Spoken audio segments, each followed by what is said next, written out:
ॐ नमो भगवते वासुदेवाय। ॐ नमो भगवते वासुदेवाय। ॐ नमो भगवते वासुदेवाय। ॐ अज्ञानतिमिरान्धस्य ज्ञानाञ्जनशलाकया चक्षुरुन्मीलितं येन तस्मै श्रीगुरवे नमः।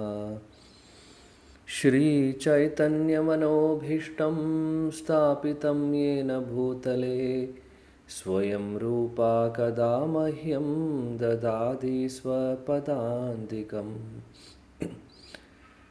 वन्देऽहं श्रीगुरो श्रीयुतपदकमलं श्रीगुरुं वैष्णवांश्च श्रीरूपं साग्रजातं सहगणरघुनाथान्वितं तं सजीवं साद्वैतं सावधूतं परिजनसहितं कृष्णचैतन्यदेवं श्रीराधाकृष्णपादान् सहगणललिता श्रीविशाखान्वितांश्च। हे कृष्णा करुणा सिन्धो दीनबन्धो जगत्पते गोपेशा गोपिका कान्ता राधा कान्ता नमोऽस्तुते। तप्तकाञ्चन गौराङ्गी राधे वृन्दावनेश्वरी वृषभानुसुते देवी प्रणमामि हरिप्रिये। वाञ्छाकल्पतरुभ्यश्च कृपासिन्धुभ्येव च पतितानां पावनेभ्यो वैष्णवेभ्यो नमो नमः। नमो विष्णुपादाय कृष्णपृष्ठाय भूतले श्रीमते भक्तिवेदान्तस्वामिनिति नामिने। नमस्ते सरस्वते देवे गौरवाणी प्रचारिणे निर्विशेषशून्यवादी पाश्चात्यदेशतारिणे। जय श्रीकृष्ण चैतन्य प्रभु नित्यानंद श्री अद्वैत गदाधरा श्रीवासादि गौरभक्तवृंद। हरे कृष्ण कृष्ण कृष्ण हरे हरे हरे राम राम राम हरे हरे। हरे कृष्ण कृष्ण कृष्ण हरे हरे हरे राम राम राम हरे हरे। हरे कृष्ण कृष्ण कृष्ण हरे हरे हरे राम राम राम हरे हरे। मूकं करोति वाचालं पंगुं लङ्घयते गिरिं यत्कृपातमहं वन्दे श्रीगुरुदीनतारिणं परमानन्दमाधवं श्रीचैतन्यमीश्वरम्।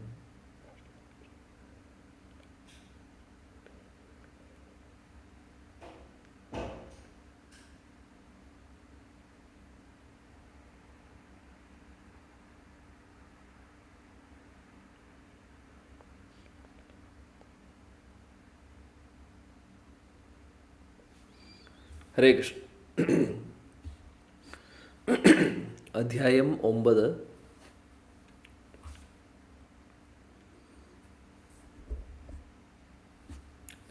ശ്രീമദ് ഭഗവത്ഗീതയിലെ ഏറ്റവും പ്രധാനപ്പെട്ട അധ്യായമാണ് അധ്യായം 9. മോസ്റ്റ് കോൺഫിഡൻഷ്യൽ നോളജ്, ഏറ്റവും ഗുഹ്യമായിട്ടുള്ള അറിവാണ് ഭഗവാൻ ശ്രീകൃഷ്ണൻ അർജുനന് പറഞ്ഞു കൊടുക്കുന്നത് ഈ അധ്യായത്തിൽ. നമുക്ക് നോക്കാം ഈ അധ്യായം എങ്ങനെ മുന്നോട്ട് പോകുന്നു എന്നുള്ളത്. അപ്പോൾ തുടക്കം ഭഗവാൻ അദ്ദേഹം പറയാൻ പോകുന്ന ജ്ഞാനത്തെക്കുറിച്ച് അദ്ദേഹം സ്തുതിക്കുകയാണ്, അല്ലെങ്കിൽ ജ്ഞാനത്തെ സ്തുതിക്കുന്നു. അതായത് അദ്ദേഹം പറയുന്നു, ഇനി തുടക്കം ആദ്യത്തെ 2-3 ശ്ലോകങ്ങളിൽ ഭഗവാൻ പറയുന്നത് അർജുനനോട്, ഞാനിനി പറയാൻ പോകുന്ന ജ്ഞാനം എന്ന് പറയുന്നത് വളരെ ഉത്തമമായിട്ടുള്ള കാര്യമാണ് ഞാൻ പറയാൻ പോകുന്നത് എന്ന് പറഞ്ഞുകൊണ്ട് അദ്ദേഹം സ്തുതി ചെയ്യുന്നു പറയാൻ പോകുന്ന ജ്ഞാനത്തെക്കുറിച്ച്. എന്താണെന്ന് നമുക്ക് നോക്കാം. ശ്രീ ഭഗവാൻ ഉവാച ഇദം തൂ തേ ഗുഹ്യതമം പ്രവക്ഷ്യാമി അനസൂയവേ ജ്ഞാനം വിജ്ഞാനസഹിതം യജ്ഞാത്വാ മോക്ഷ്യസേ ശുഭാത്. ശ്രീ ഭഗവാൻ ഉവാച ഇദം തൂ തേ ഗുഹ്യതമം പ്രവക്ഷ്യാമി അനസൂയവേ ജ്ഞാനം വിജ്ഞാനം സഹിതം യജ്ഞാത്വാ മോക്ഷയേ ശുഭാത്. ശ്രീ ഭഗവാനുവാച ഇദം തൂ തേ ഗുഹ്യതമം പ്രവക്ഷ്യാമി അനസൂയവേ ജ്ഞാനം വിജ്ഞാനസഹിതം യജ്ഞാത്വാ മോക്ഷ്യസേ ശുഭാത്. വായിക്കൂ. ഹരേ കൃഷ്ണ. ഹരേ കൃഷ്ണ. ഓം നമോ ഭഗവതി വാസുദേവായ. ശ്രീ ഭഗവാൻ വാച ഇദം തു തേ ഗുഹ്യതമം പ്രവക്ഷ്യാമ്യനസൂയവേ ജ്ഞാനം വിജ്ഞാനസഹിതം യജ്ഞാത്വാ മോക്ഷ്യസേ ശുഭാത്. വിവർത്തനം. ശ്രീ ഭഗവാൻ പറഞ്ഞു, പ്രിയപ്പെട്ട അർജുന, നീ ഒരിക്കലും എന്നിൽ അസൂയാലുവായിട്ടില്ല. അതിനാൽ അതീവ രഹസ്യമായ ഈ ജ്ഞാനവും വിജ്ഞാനവും നിന്നെ ഗ്രഹിപ്പിക്കാം. ഇതറിഞ്ഞാൽ ഭൗതിക ജീവിത ക്ലേശങ്ങളിൽ നിന്ന് നീ മുക്തനാകും. ഭാവാർത്ഥം ബൈ ഹിസ് ഡിവൈൻ ഗ്രേസ് അഭയ ചരണാരവിന്ദ ഭക്തി വേദാന്ത സ്വാമി ശ്രീല പ്രഭുപാദ് കി ജയ്. ഒരു ഭക്തൻ ഭഗവാനെ കുറിച്ച് എത്രയേറെ കേൾക്കുന്നുവോ അത്രയേറെ ബോധവാനായി തീരും. ഭാഗവതത്തിൽ ഈ വിഷയം ഇങ്ങനെ വിവരിക്കപ്പെട്ടിട്ടുണ്ട്. ഭഗവത് സന്ദേശങ്ങളിൽ കണക്കറ്റ ശക്തികൾ ഉൾക്കൊള്ളുന്നു. ഭക്തന്മാർക്ക് ഭഗവാനെ കുറിച്ച് പരസ്പരം സംഭാഷണം ചെയ്യുന്നത് കൊണ്ട് ഈ വൈഭവങ്ങളെ സ്വയം സാക്ഷാത്കരിക്കാം. വിദ്യാവിചക്ഷണന്മാരുടെയോ ഊഹാപോഹ തൽപരരുടെയോ സംഘത്താൽ ഇത് സാധ്യമല്ല. കാരണം ഇത് സാക്ഷാത്കരിക്കപ്പെട്ട ജ്ഞാനമാണെന്നതു തന്നെ. ഭക്തന്മാർ സദാ ഭഗവത് സേവനത്തിൽ വ്യാപൃതരായിരിക്കുന്നു.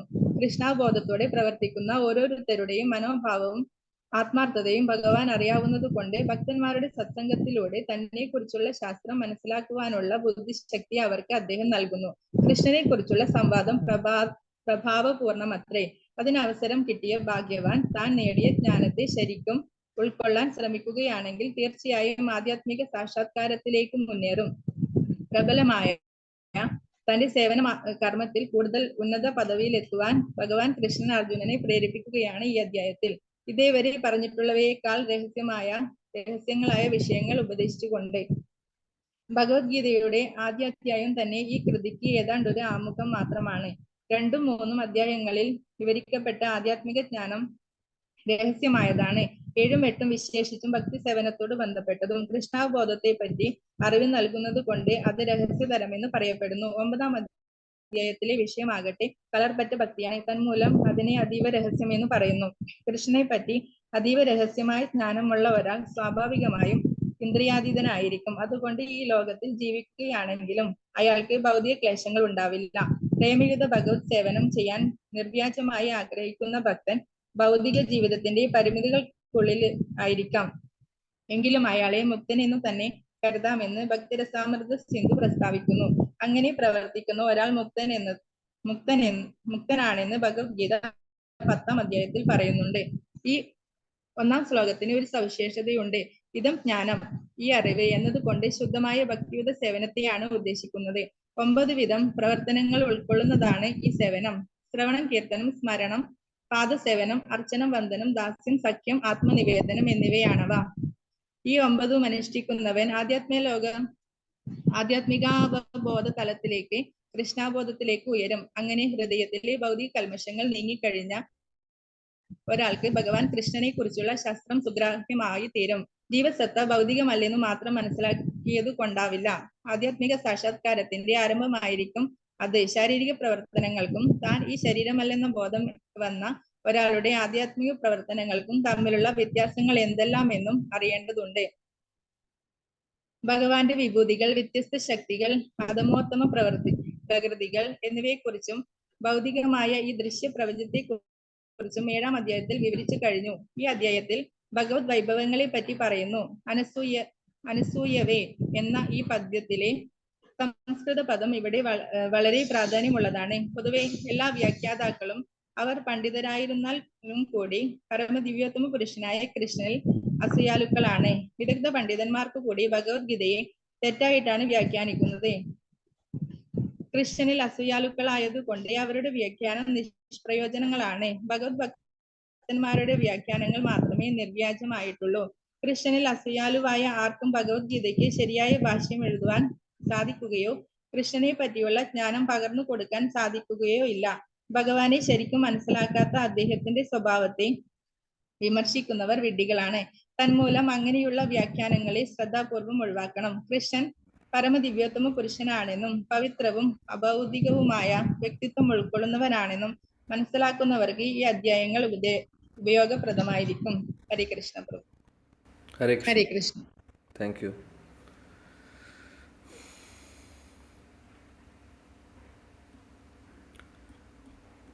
വളരെ മനോഹരമായിട്ടുള്ള ശ്ലോകം. ഭഗവാൻ ഏറ്റവും ഗുഹ്യമായിട്ടുള്ള ജ്ഞാനം അർജുനന് പറഞ്ഞു കൊടുക്കുവാൻ തുടങ്ങുന്നു. അപ്പോൾ ഈ ഒരു ശ്ലോകത്തിൽ എന്താണ് പറയുന്നത്? ഈ ജ്ഞാനം പറയാൻ പോകുന്ന കാര്യം ഭക്തിയെക്കുറിച്ചാണ് പറയാൻ പോകുന്നത്. അതായത് പരിശുദ്ധ ഭക്തിയെക്കുറിച്ചാണ് പറയാൻ പോകുന്നത്. അത് എങ്ങനെയുള്ളവർക്കാണ് ഇതെല്ലാം പറയാൻ പോകുന്ന പരിശുദ്ധ ഭക്തിയെക്കുറിച്ച് അത് കേൾക്കുവാനുള്ള യോഗ്യത എന്താണ്? ഇദം തൂ തേ ഗുഹ്യതമം പ്രവക്ഷ്യാമി അനസൂയവേ. ഓ അർജുന, വളരെ ഗുഹ്യമായിട്ടുള്ള, അതായത് ഗുഹ്യം എന്ന് പറഞ്ഞു കഴിഞ്ഞാൽ കോൺഫിഡൻഷ്യൽ ആയിട്ടുള്ള, അതായത് മോസ്റ്റ് കോൺഫിഡൻഷ്യൽ അല്ലെങ്കിൽ ഏറ്റവും ഗുഹ്യമായിട്ടുള്ള നിഗൂഢ രഹസ്യം പറയാൻ പോവുകയാണ് എന്നാണ് പറയുന്നത്. കാര്യം എന്തുകൊണ്ട് നിഗൂഢ രഹസ്യം എന്ന് പറയുന്നു ഭക്തിയെ? കാരണം ഈ രഹസ്യം, ഇതിനെ രഹസ്യം എന്ന് വിളിക്കുന്നത് ഈ ഒരു കാര്യം മനസ്സിലാക്കിക്കൊണ്ട് ജീവിതത്തിൽ ഭക്തർ ശുദ്ധഭക്തി പരിശീലിച്ച് ആ തലത്തിൽ ഉയരുകയാണെങ്കിൽ ഭഗവാനെ പോലും നിയന്ത്രിക്കാനുള്ള ശക്തിയാണ് അവർ കിട്ടുന്നത്. എന്ന് പറഞ്ഞു കഴിഞ്ഞാൽ, എങ്ങനെയാണോ യശോദാമ്മയുടെ സ്നേഹത്താൽ ഭഗവാൻ കൃഷ്ണൻ അമ്മ പറയുന്നത് പോലെ കേൾക്കുന്നു, അമ്മ കെട്ടിയിടാൻ നോക്കുമ്പോൾ കെട്ടിയിടാൻ സമ്മതിക്കുന്നു. അഹം ഭക്തപരാധീനോ, ഭക്തരുടെ അധീനതയിലായി പോകുന്നു. അതായത് ഭക്തർ എന്തു പറയുന്നു അത് കേൾക്കുന്ന ഒരു അവസ്ഥയിലേക്ക്. അപ്പോൾ ഭഗവാനെ സ്വന്തം അദ്ദേഹത്തെ തന്നെ വിൽക്കുകയാണ് ചെയ്യുന്നത്. ആർക്ക് വേണ്ടി? ഭക്തർക്ക് വേണ്ടി. ഭക്തരുടെ അത്രമാത്രം ആത്മാർത്ഥമായിട്ടുള്ള സ്നേഹം കാണുമ്പോൾ, ഭക്തി കാണുമ്പോൾ, അപ്പോൾ ആ ഒരു തലത്തിലേക്ക് ഉയരുമ്പോൾ, അല്ലെങ്കിൽ ആ ഒരു ലെവലെന്ന് പറഞ്ഞു കഴിഞ്ഞാൽ നമുക്ക് പറയാൻ എളുപ്പമാണ്, പക്ഷേ അത് അനുഭവിക്കാനോ അല്ലെങ്കിൽ അവിടെ എത്തുവാനോ എളുപ്പമല്ല, അല്ലേ? അപ്പോൾ ആ കാര്യങ്ങളെക്കുറിച്ച് പറയുന്നത് വളരെ കോൺഫിഡൻഷ്യൽ ആണ്, അല്ലേ? കാര്യം വളരെ സീക്രട്ടായിട്ടുള്ള കാര്യമാണത് ചിന്തിച്ചു കഴിഞ്ഞാൽ. അതായത് ഭഗവാൻ ഇതെല്ലാം സൃഷ്ടിച്ചിട്ടുള്ള ഭഗവാൻ, പരമദിവ്യത്വമായ പുരുഷനായിട്ടുള്ള ഭഗവാൻ ഭക്തൻ്റെ അധീനതയിൽ വരുന്നൊരവസ്ഥ എന്ന് പറയുമ്പോൾ അതെന്താണ് സീക്രട്ട്, അല്ലേ? അതിനേക്കാൾ വലിയൊരു ഗുഹ്യമായിട്ടുള്ളൊരു കാര്യമില്ല. അതുകൊണ്ടാണ് ഭഗവാൻ പറയുന്നത് ഗുഹ്യമായിട്ടുള്ള, വളരെ സ്പെഷ്യലായിട്ടുള്ള, എല്ലാവർക്കും മനസ്സിലാവുകയില്ല. അതാണ് അടുത്ത കാര്യം. ഒന്ന്, ഭഗവാൻ അധീനതയിലാവുന്നു ഭക്തരുടെ. രണ്ടാമത്തെ കാര്യം, എല്ലാവർക്കും ഇത് മനസ്സിലാക്കാനും സാധിക്കില്ല. അപ്പോൾ അതിനുള്ള യോഗ്യതയുള്ളവർക്ക് മാത്രമേ മനസ്സിലാക്കുവാൻ സാധിക്കുകയുള്ളൂ. എന്നിട്ട് പറയുന്നു, ഭഗവാൻ ഈ ശ്ലോകത്തിൽ പറയുന്നു, പ്രവക്ഷ്യാമി അനസൂയവേ, ഞാൻ അതുകൊണ്ട് നിനക്ക് ഈ ഒരു ജ്ഞാനം പറഞ്ഞു തരാൻ പോവാണ്. വളരെ ഗുഹ്യമായിട്ടുള്ള ജ്ഞാനം പറയുന്നു. കാരണം എന്താണ്? അനസൂയവേ, നിനക്ക് എന്നോട് അസൂയയില്ല, അതുകൊണ്ട് ഞാൻ ഈ ഒരു ജ്ഞാനം നിനക്ക് പറഞ്ഞു തരുന്നു എന്നാണ് പറയുന്നത്. എന്തുകൊണ്ട് അസൂയയില്ല എന്ന് പറയുന്നു അർജുനന്? അർജുനൻ പൂർണ്ണമായിട്ടും ഭഗവാനെ മനസ്സിലാക്കിക്കൊണ്ട്, അല്ലെങ്കിൽ ഭഗവാന്റെ സ്ഥാനം മനസ്സിലാക്കി, അതേപോലെ തന്നെ കാര്യം 9-ാമത്തെ അധ്യായം വരെ എത്തി, അല്ലേ? അതുമാത്രമല്ല, തുടക്കത്തിൽ 2-ാമത്തെ അധ്യായത്തിൽ നമ്മൾ കണ്ടു ഭഗവാനെ ശരണം പ്രാപിക്കുന്നത്. അർജുനൻ പറയുന്നു, എനിക്കൊന്നും മനസ്സിലാവുന്നില്ല, എന്ത് തീരുമാനമെടുക്കണമെന്ന്. അങ്ങ് പറയൂ, അങ്ങ് എന്ത് പറയുന്നു അതനുസരിച്ചിട്ട് ചെയ്യാം. അങ്ങ് എന്നെ ശിഷ്യനായിട്ട് സ്വീകരിക്കൂ. കാർപ്പണ്യ ദോഷാപഹത സ്വഭാവ, ആ ശ്ലോകത്തിൽ അതല്ലേ പറയുന്നത്. ഭഗവാനെ ശരണം പ്രാപിക്കുകയാണ് ചെയ്യുന്നത് അർജുനൻ. അപ്പോൾ അതാണ് യോഗ്യത. അപ്പോൾ അതുകൊണ്ട് എടുത്തു പറയുന്നു ഭഗവാൻ ഇവിടെ, അനസൂയവേ, നിനക്ക് എന്നോട് അസൂയയില്ല. പരമദിവ്യോത്തമ പുരുഷനാണ് ഭഗവാൻ. പലവർക്കും അതാണ് നമ്മൾ മനസ്സിലാക്കുന്നത്. ഈ ലോകത്തിലെ എല്ലാവരോടും അസൂയയാണ്, അല്ലേ? അതായത് വേറൊരാൾ നന്നാവുന്നത് ഇഷ്ടമല്ല. അത് ഭക്തരുടെ ഇടയിലും ഒരുപക്ഷെ ഇങ്ങനെയുള്ള കാര്യങ്ങളൊക്കെ കാണാം. ഭൗതികതയിൽ ജീവിക്കുന്നവർ തീർച്ചയായിട്ടും ഈ അസൂയയുടെ കൂമ്പാരമാണ്. അല്ലേ? എല്ലാവർക്കും അസൂയയാണ് അങ്ങോട്ടും ഇങ്ങോട്ടും. നമ്മുടെ വീട്ടിൽ എന്തെങ്കിലും പുതുതായിട്ട് വാങ്ങുകയാണെങ്കിൽ അപ്പോൾ അടുത്തുള്ള ആൾക്ക് ബുദ്ധിമുട്ടായി, വിഷമമായി. അത് ചെറിയൊരു എക്സാമ്പിൾ പറഞ്ഞെന്ന് മാത്രം. എല്ലാം അങ്ങനെ. നമുക്ക് കുറച്ച് നല്ല ധനം അല്ലെങ്കിൽ അത്യാവശ്യം സാമ്പത്തിക സ്ഥിതി നന്നായി വരുന്നുണ്ടെങ്കിൽ അതും അസൂയയായിട്ട് വരുന്നു. അതേപോലെ തന്നെ ഓരോ കാര്യങ്ങളും നോക്കുവാണെങ്കിൽ കൂടുതൽ വിദ്യാഭ്യാസം എല്ലാം മറ്റുള്ളവരിൽ അസൂയ ഉണ്ടാക്കുന്ന കാര്യങ്ങളാണ്. അങ്ങനെയുള്ളൊരു ലോകമാണ് നമ്മുടെ. അപ്പോൾ മറ്റുള്ളവരോട് അസൂയ തോന്നുന്നു, അതേപോലെ തന്നെ ഭഗവാനോടും അസൂയ തോന്നുന്നു. എങ്ങനെയാണ് ഭഗവാനോട് അസൂയ തോന്നുന്നത്? ഭഗവാനോട് അസൂയ തോന്നുന്ന ആൾക്കാരുണ്ട്. എന്തുകൊണ്ട് കൃഷ്ണന് ഇതൊക്കെ ചെയ്യാം, നമുക്കെന്തുകൊണ്ട് ചെയ്തുകൂടാ? കൃഷ്ണന് ഗോപികമാരുടെ കൂടെയൊക്കെ ഡാൻസ് കളിക്കാം, എന്ത് വേണമെങ്കിലും ചെയ്യാം, നമുക്കെന്തുകൊണ്ട് ചെയ്തുകൂടാ? ഇത് അസൂയയാണോ? ഇതാണ് അസൂയ. നമ്മളെ ഭഗവാനുമായിട്ട് കമ്പയർ ചെയ്യുന്നു. അപ്പോൾ അദ്ദേഹത്തിൻ്റെ ആ ഒരു പൊസിഷൻ മനസ്സിലാക്കുന്നില്ല. അപ്പോൾ അങ്ങനെയുള്ള ആളുകൾക്കൊന്നും ഭക്തിയുത സേവനങ്ങളെക്കുറിച്ച് പറഞ്ഞു കൊടുത്തു കഴിഞ്ഞാൽ മനസ്സിലാവില്ല. എന്താണ് ഈ പറയുന്നത്? അതാണ് പറയുന്നത് ഭഗവാൻ. യോഗ്യത വേണം. യോഗ്യത ഇല്ലാത്തവർക്ക് ശുദ്ധഭക്തിയെക്കുറിച്ച് പറഞ്ഞു കൊടുത്താൽ അത് അവരുടെ ഉള്ളിലേക്ക് കയറില്ല. കൂടുതൽ ഭഗവാനെ തെറ്റിദ്ധരിക്കുകയുള്ളൂ. എന്തുകൊണ്ടങ്ങനെ? കാര്യം അവർക്ക് അതിനുള്ള കപ്പാസിറ്റി ഇല്ലാത്തത് കൊണ്ട്. അതിന് അത്രമാത്രം അവരുടെ ഇതെല്ലാം ഈ ജ്ഞാനമൊക്കെ സ്വീകരിക്കാനുള്ള ഒരു പവിത്രത അവർക്ക് വന്നിട്ടില്ല. അതാണ് കാര്യം. അപ്പോൾ ഇവിടെ അർജുനനോട് പറയുന്നു, നിനക്ക് അങ്ങനെയൊന്നുമില്ല, നിനക്ക് അസൂയയില്ല, അനസൂയവേ, അതാണ് ഇവിടെ ഉദ്ദേശിക്കുന്നത്. അതുകൊണ്ട് എന്നിൽ തെറ്റുകളൊന്നും കണ്ടുപിടിക്കുന്നില്ല, അല്ലേ? അതും അസൂയയുടെ ഒരു ഭാഗമാണ്. ഭഗവാനിൽ തെറ്റ് കണ്ടുപിടിക്കുക, ഭഗവാന് അങ്ങനെ ചെയ്യാം, ഇങ്ങനെ ചെയ്യാം, യുദ്ധം ചെയ്യിപ്പിക്കാൻ പ്രേരിപ്പിക്കുന്നു. ഭഗവാനിൽ തെറ്റ് കണ്ടുപിടിക്കുകയോ ചെയ്യുന്നത്. എന്തുകൊണ്ട് കൃഷ്ണൻ അങ്ങനെ ചെയ്തു, എന്തുകൊണ്ട് കൃഷ്ണൻ ഇങ്ങനെ ചെയ്യുന്നു, അല്ലേ? അപ്പോൾ ഇതെല്ലാം അസൂയയുടെ ഭാഗമാണ്. അപ്പോൾ അർജുനന് ഇതൊന്നുമില്ല. അതുകൊണ്ട് കൃഷ്ണൻ പറയുവാണ്, നിനക്ക് ഞാനിതെല്ലാം പറഞ്ഞു തരാം. കാരണം അങ്ങനെയുള്ളവർക്കേ ഈ പറയുന്ന കാര്യങ്ങൾ മനസ്സിലാവുകയുള്ളൂ, അല്ലാതെ എല്ലാവർക്കും മനസ്സിലാവില്ല. അതാണ് പറയുന്നത്. ജ്ഞാനം വിജ്ഞാന സഹിതം, ഈ ശുദ്ധഭക്തിയെക്കുറിച്ച്. ഇപ്പം ആദ്യത്തെ വരി കഴിഞ്ഞ് രണ്ടാമത്തെ വരിയിൽ നിന്ന് പറയുന്നത് എന്താണ്? ഇതം തേ ഗുഹ്യതമം പ്രവക്ഷ്യാമി അനസൂയവേ. അത് കഴിഞ്ഞു മൂന്നാമത്തെ വരിയിൽ പറയുന്നു ജ്ഞാനം വിജ്ഞാന സഹിതം. എന്ത് ജ്ഞാനമാണ് ഞാൻ ഇവിടെ പറയാൻ പോകുന്നത്? ശുദ്ധഭക്തിയെക്കുറിച്ച്. ശുദ്ധഭക്തിയിൽ വരുന്നതാണ് ശ്രവണം, കീർത്തനം, സ്മരണം, പാദസേവനം, അർച്ചനം, വന്ദനം, ദാസ്യം, സഖ്യം, ആത്മനിവേദനം.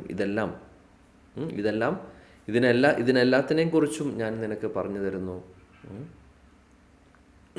അങ്ങനെ ഇതെല്ലാം മനസ്സിലാക്കിക്കൊണ്ട്, അതായത് ഈ ശുദ്ധഭക്തി എന്ന് പറയുന്ന ശുദ്ധഭക്തിയുടെ അംഗങ്ങളെക്കുറിച്ച് പറയുന്നു. അതേപോലെ തന്നെ അങ്ങനെ ഇതെല്ലാം പരിശീലിച്ച് ഇതെല്ലാം ജീവിതത്തിൽ കൊണ്ടുവന്ന് എന്നെ പൂർണ്ണമായിട്ടും തിരിച്ചറിയുന്നു, മനസ്സിലാക്കുവാൻ സാധിക്കുന്നു. അതാണ് ഈ ജ്ഞാനം വിജ്ഞാനം എന്ന് പറയുന്നത്. ജ്ഞാനം എന്ന് പറഞ്ഞാൽ അറിവിനെയാണ് ജ്ഞാനം എന്ന് പറയുന്നത്. വിജ്ഞാനം എന്ന് പറഞ്ഞു കഴിഞ്ഞാൽ അതിന് വിസ്ഡം എന്ന് പറയും. നോളജും വിസ്ഡവും തമ്മിൽ വ്യത്യാസമുണ്ട്, അല്ലേ? ഒന്ന് തിരിച്ചറിഞ്ഞിട്ടുള്ള ജ്ഞാനത്തെയാണ് വിജ്ഞാനം എന്ന് പറയുന്നത്. ജ്ഞാനം എന്ന് പറഞ്ഞാൽ വെറും തിയറി, നമുക്കറിയാം, കേൾക്കുന്നു, ഒരു അറിവ് വരുന്നു എന്നല്ലാതെ അത് തിരിച്ചറിവ് ഉണ്ടാവില്ല. ഉദാഹരണത്തിന് ഏറ്റവും നല്ല ഉദാഹരണം പറയുകയാണെങ്കിൽ നമ്മളെപ്പോഴും പറയുന്ന പോലെ ഞാൻ ശരീരമല്ല ആത്മാവാണ് എന്നുള്ളത് നമ്മൾ ഭഗവത്ഗീതയിൽ ആദ്യം തന്നെ പഠിക്കുന്ന കാര്യമാണ്. അത് നമുക്ക് ജ്ഞാനം കിട്ടിയിട്ടുണ്ട്. അതായത് നീ ശരീരമല്ല ആത്മാവാണ്. നമ്മളിൽ എത്ര പേര് ഇത് തിരിച്ചറിഞ്ഞിട്ടുണ്ട് ഈ ഒരു കാര്യം? അപ്പോൾ വിജ്ഞാനം ഉണ്ടോ എന്നുള്ളത് അവിടെയാണ് മാർക്ക് വരുന്നത്. എത്രമാത്രം നമ്മൾ തിരിച്ചറിഞ്ഞിട്ടുണ്ട് നമ്മൾ ശരീരമല്ല ആത്മാവാണ്. അതുകൊണ്ട് ശരീരത്തിൽ സംഭവിക്കുന്ന, ശരീരവുമായിട്ട് സംബന്ധിക്കുന്ന എന്ത് കാര്യം വരുമ്പോഴും നമ്മൾ സഹിഷ്ണുതയോട് കൂടിയിട്ട് അത് നേരിടുന്നുണ്ടോ എന്നുണ്ടെങ്കിൽ നമ്മൾ ആ ശരീരമല്ല ആത്മാവാണ് എന്നുള്ളത് നമ്മൾ തിരിച്ചറിഞ്ഞു എന്നുള്ളതിൻ്റെ ലക്ഷണമാണ്. ഇപ്പോഴും ശരീര സംബന്ധമായിട്ടുള്ള കാര്യം, മാനസിക സംബന്ധമായിട്ടുള്ള കാര്യങ്ങൾ കൊണ്ട് നമുക്ക് അത് സഹിക്കാൻ പറ്റാത്ത കാര്യങ്ങൾ, അല്ലെങ്കിൽ പല കാര്യങ്ങളും നമുക്ക് നേരിടാൻ സാധിക്കുന്നില്ല ധൈര്യത്തോടു കൂടിയിട്ട്, അല്ലെങ്കിൽ നമുക്ക് പെട്ടെന്ന് ബുദ്ധിമുട്ടാവുന്നു, വിഷമമാവുന്നു, സഹിഷ്ണുതയില്ലാതിരിക്കുന്നു. ഇതിൻ്റെയൊക്കെ ലക്ഷണം എന്താണ്? നമുക്ക് ആ ശരിയായിട്ടുള്ള വിജ്ഞാനം വന്നിട്ടില്ല എന്നുള്ളതാണ്. അതാണ് ജ്ഞാനവും വിജ്ഞാനവും. ഇതാണ് ഭഗവാൻ ഇവിടെ ഈ ശ്ലോകത്തിൽ അർജുനോട് പറയുന്നത്. ഞാൻ പറയാൻ പോകുന്നു, കാരണം നിനക്ക് അസൂയയില്ലാത്തത് കൊണ്ട്. അപ്പോൾ ഭാവാർത്ഥത്തിൽ വളരെ മനോഹരമായിട്ട് ശീല പ്രഭുപാദ് ഇതെല്ലാം നമുക്ക് വിശദീകരിച്ച് തരുവാണ് ചെയ്യുന്നത്. ഭഗവാനെക്കുറിച്ച് കേൾക്കുക എന്ന് പറയുന്നത് ഭക്തർക്കാണ് ഭഗവാനെക്കുറിച്ച് കേൾക്കുമ്പോൾ മനസ്സിലാക്കുവാൻ സാധിക്കുന്നത്. അല്ലാതെ സാധാരണ എല്ലാവർക്കും അത് മനസ്സിലാക്കുവാൻ സാധിക്കില്ല. അത് എന്തുകൊണ്ട് സാധിക്കുന്നു ഭക്തർക്ക്? കാരണം ഒന്ന്, അവർക്ക് വിശ്വാസമുണ്ട് ഭഗവാനിൽ. രണ്ടാമത്തെ കാര്യം എന്താണെന്ന് വെച്ചാൽ, അവർ ആത്മാർത്ഥപരമായിട്ട് ഇതെല്ലാം മനസ്സിലാക്കുവാനും കൂടുതൽ ഈ ഒരു ഭക്തിയിൽ മുന്നോട്ട് പോകാനും ആഗ്രഹിക്കുന്നു. അവർ അതിനുവേണ്ടി പരിശ്രമിക്കുന്നു. ആ പരിശ്രമം ആത്മാർത്ഥമായിട്ട് കാണുമ്പോൾ ഭഗവാൻ വേണ്ട ബുദ്ധിയെല്ലാം കൊടുക്കുന്നു. അങ്ങനെ ആ വേണ്ട ബുദ്ധി കൊടുക്കുമ്പോൾ ഭക്തർക്ക് മനസ്സിലാക്കുവാൻ സാധിക്കുന്നു. ഇതെല്ലാം സാധിക്കുന്നത് ഭക്തരുടെ സത്സംഗത്തിൽ ഇരുന്നു കൊണ്ട്. ഭക്തർ ചർച്ച ചെയ്യുന്നു ഭഗവാനെക്കുറിച്ച്, സത്സംഗങ്ങളിരിക്കുന്നു, ഭഗവത്ഗീത ഭാഗവതം ശ്രവണം കേൾക്കുന്നു. അങ്ങനെ ആ ഒരു സത്സംഗത്തിലാണ് നമുക്കിതെല്ലാം മനസ്സിലാക്കാൻ സാധിക്കുന്നത്. ഭഗവാന്റെ അനുഗ്രഹം കൊണ്ട് മാത്രം, അദ്ദേഹത്തിൻ്റെ അനുഗ്രഹം കൊണ്ട് മാത്രമാണ് നമുക്ക് കുറച്ചെങ്കിലും എന്തെങ്കിലും മനസ്സിലാക്കുവാൻ സാധിക്കുന്നത്. അത് ഓരോരുത്തരുടെയും ആത്മാർത്ഥതയും അതേപോലെ തന്നെ നമ്മുടെ ആ ഒരു മെൻറ്റാലിറ്റി അനുസരിച്ചിരിക്കും. നേരത്തെ പറഞ്ഞ പോലെ അസൂയയോട് കൂടിയിട്ടുള്ളൊരു ഭാവമാണെങ്കിൽ നമുക്കൊന്നും മനസ്സിലാവാൻ പോകുന്നില്ല. ഭഗവാൻ ഇതൊന്നും നമുക്ക് റിവീൽ ചെയ്ത് തരില്ല. കാരണം അതിനുള്ള യോഗ്യത ഇല്ലാത്ത ഒരാൾക്ക് എന്തിനത് വെളിപ്പെടുത്തി കൊടുക്കണം? യോഗ്യതയുണ്ടെങ്കിലല്ലേ ചെയ്യേണ്ടൂ, അല്ലേ? യോഗ്യത ഇല്ലെങ്കിൽ ആവശ്യമില്ല. കാര്യം യേയദാമാം പ്രപത്യന്തേ താം തദേവ ഭജാമ്യഹം. നമ്മളെങ്ങനെയാണോ ഭഗവാന്റെ അടുത്തേക്ക്, അല്ലെങ്കിൽ ഭഗവാനോട് നമുക്ക് തോന്നുന്ന ഭാവം എന്താണോ അതനുസരിച്ചാണ് തിരിച്ചുണ്ടാവുന്നത്. നമ്മൾ ആത്മാർത്ഥമായിട്ടാണ് ഭഗവാന്റെ അടുത്തേക്ക് പോകുന്നത്, ഭക്തിയുത സേവനങ്ങൾ ചെയ്യുന്നതെന്നുണ്ടെങ്കിൽ അതനുസരിച്ചിട്ട് തന്നെ നമുക്ക് റിസൾട്ട് ഉണ്ടാവും. കാര്യം അദ്ദേഹം അത് നമുക്ക് തരും. അതാണ് അദ്ദേഹം ചെയ്യുന്ന കാര്യം.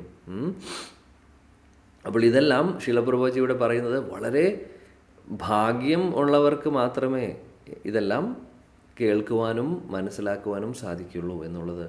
അപ്പോൾ അതുകൊണ്ടാണ് പറയുന്നത്, എപ്പോഴും നമ്മൾ ഭഗവാന്റെ കാരുണ്യമാണ്, ഗുരുജനങ്ങളുടെ കാരുണ്യം കൊണ്ടാണ് നമുക്ക് ഇതേപോലുള്ള സത്സംഗങ്ങളിലൊക്കെ ഇരിക്കാൻ സാധിക്കുന്നത്, ഭഗവാനെക്കുറിച്ച് ചർച്ച ചെയ്യാൻ സാധിക്കുന്നത്. കാര്യം ഭാഗ്യമുണ്ട്, ഒരുപാട് ഭാഗ്യവും സുഹൃതിയും ഒക്കെ എന്തൊക്കെയോ ഉള്ളത് കൊണ്ടാണ് നമ്മളിവിടെ ഇരിക്കുന്നത്. ഇല്ലെങ്കിൽ ഈ സമയത്ത് കാലത്ത് കിടന്നുറങ്ങിയനെ, ഞായറാഴ്ചയാണ്, പണിയൊന്നുമില്ല, അല്ലെങ്കിൽ പതുക്കെ മതിയെല്ലാം എന്ന് വിചാരിച്ച് തമോ ഗുണത്തിൽ നമ്മളിരുന്നേനെ, അല്ലേ? അങ്ങനെ ഒരു കാലം ഒരുപക്ഷെ നമ്മളിൽ പലവർക്കും ഉണ്ടായിരുന്നിട്ടുണ്ടാവും. പക്ഷെ എന്തായാലും ഭഗവാന്റെ മഹാകാരുണ്യമാണ്, ഗുരുജനങ്ങളുടെ മഹാകാരുണ്യമാണ്. ഇതെല്ലാം കാലത്ത് തന്നെ ഭഗവാന്റെ തിരുനാമം, ബ്രഹ്മമുഹൂർത്തത്തിൽ ഭഗവാന്റെ തിരുനാമം ജപിക്കുക, അതിനുശേഷം ഭഗവാനെക്കുറിച്ച് കേൾക്കുക, ഭഗവത്ഗീത ഭാഗവതം കേൾക്കുക എന്നൊക്കെ പറയുന്നത് വളരെ ഉത്തമമായിട്ടുള്ള കാര്യമാണ്. ഇനി അതിനുശേഷം ശീല പ്രഭുപാദ് ഇവിടെ പറയുന്നു, ഭഗവത്ഗീതയുടെ തുടക്കം നോക്കിക്കഴിഞ്ഞാൽ, തുടക്കം മുതൽ ഇതുവരെയുള്ള ഒരു ഭാഗം നോക്കിക്കഴിഞ്ഞു കഴിഞ്ഞാൽ, ആദ്യത്തെ 2-3 അധ്യായങ്ങളൊക്കെ ശീല പ്രഭുപാദ് പറയുന്നത് എന്താണെന്ന് വെച്ചാൽ, അത് കോൺഫിഡൻഷ്യൽ ആയിട്ടുള്ള സബ്ജക്റ്റുകളാണ്. അത് കഴിഞ്ഞ് 7-ാമത്തെയും 8-ാമത്തെ അധ്യായമാകുമ്പോൾ കുറച്ചും കൂടെ ഗുഹ്യമായിട്ടുള്ള കാര്യമായി. ഇനി 9-10 അധ്യായങ്ങളെന്ന് പറഞ്ഞു കഴിഞ്ഞാൽ ഏറ്റവും വളരെയധികം രഹസ്യമാണ്, നിഗൂഢ രഹസ്യമായി മാറുന്നു. അപ്പോൾ ആ ഒരു ലെവലായിട്ടാണ് പതുക്കെയാണ് ഭഗവാൻ ഇത് വെളിപ്പെടുത്തി കൊടുക്കുന്നത്. അപ്പോൾ ഈ ഒരു അധ്യായത്തിലേക്ക് എത്തുന്നേക്കാൾ മുമ്പ് ഇതിൻ്റെ തുടക്കമായിട്ട് ഒരുപാട് രഹസ്യങ്ങൾ പറഞ്ഞു കൊടുത്തു. പക്ഷേ ഏറ്റവും സീക്രട്ടായിട്ടുള്ളത് പറയാൻ പോകുന്നത് ഇവിടെയാണ് എന്നാണ് പറയുന്നത്. ഉം. ഭക്തിരസാമൃത സിന്ധുവിൽ പറയുന്നു, നമ്മൾ ആത്മാർത്ഥമായിട്ട് ഭഗവത് സേവനങ്ങൾ ചെയ്യുവാൻ ആഗ്രഹിക്കുന്ന ഭക്തർ, അവർ ഈ ഒരു ഭൗതിക ലോകത്തിൽ ഇരിക്കുന്ന സമയത്ത് പോലും അവർക്ക് മോക്ഷം കിട്ടിയതിന് തുല്യമാണ് എന്ന് പറയുന്നത്. കാര്യം അങ്ങനെയുള്ളവർ, കാര്യം വേറെ ഒന്നും അവർക്ക് ചിന്തയില്ല. സദാസമയം ഭഗവത് സേവനങ്ങൾ ചെയ്യുക, ഭഗവാനെ സേവിക്കുക എന്നുള്ളൊരു ആഗ്രഹം മാത്രമേ ഉള്ളൂ. അങ്ങനെ വരുമ്പോൾ അതാണ് പറയുന്നത്, ശുദ്ധ ഭക്തർക്ക് ഇവിടെ ഇരിക്കുമ്പോഴും, അതായത് ഭൗതിക ലോകത്തിലിരിക്കുകയാണെങ്കിലും ആധ്യാത്മിക ലോകത്തിലേക്ക് പോവുകയാണെങ്കിലും വ്യത്യാസമൊന്നും അവർക്ക് ഫീൽ ചെയ്യില്ല. കാര്യം അവർ 24 മണിക്കൂറും ഭഗവത് ചിന്തയിലാണ്. അവർക്ക് എപ്പോഴും ഈ ഭൗതിക ലോകത്തിലെ ഓരോ കാര്യങ്ങൾ കാണുമ്പോഴും, ഓരോ സാഹചര്യങ്ങളും എല്ലായിടത്തും എല്ലായ്പ്പോഴും ഭഗവാനെ അവർ കാണുന്നു. അങ്ങനെയാവുമ്പോൾ അവർക്ക് എന്താ വ്യത്യാസം?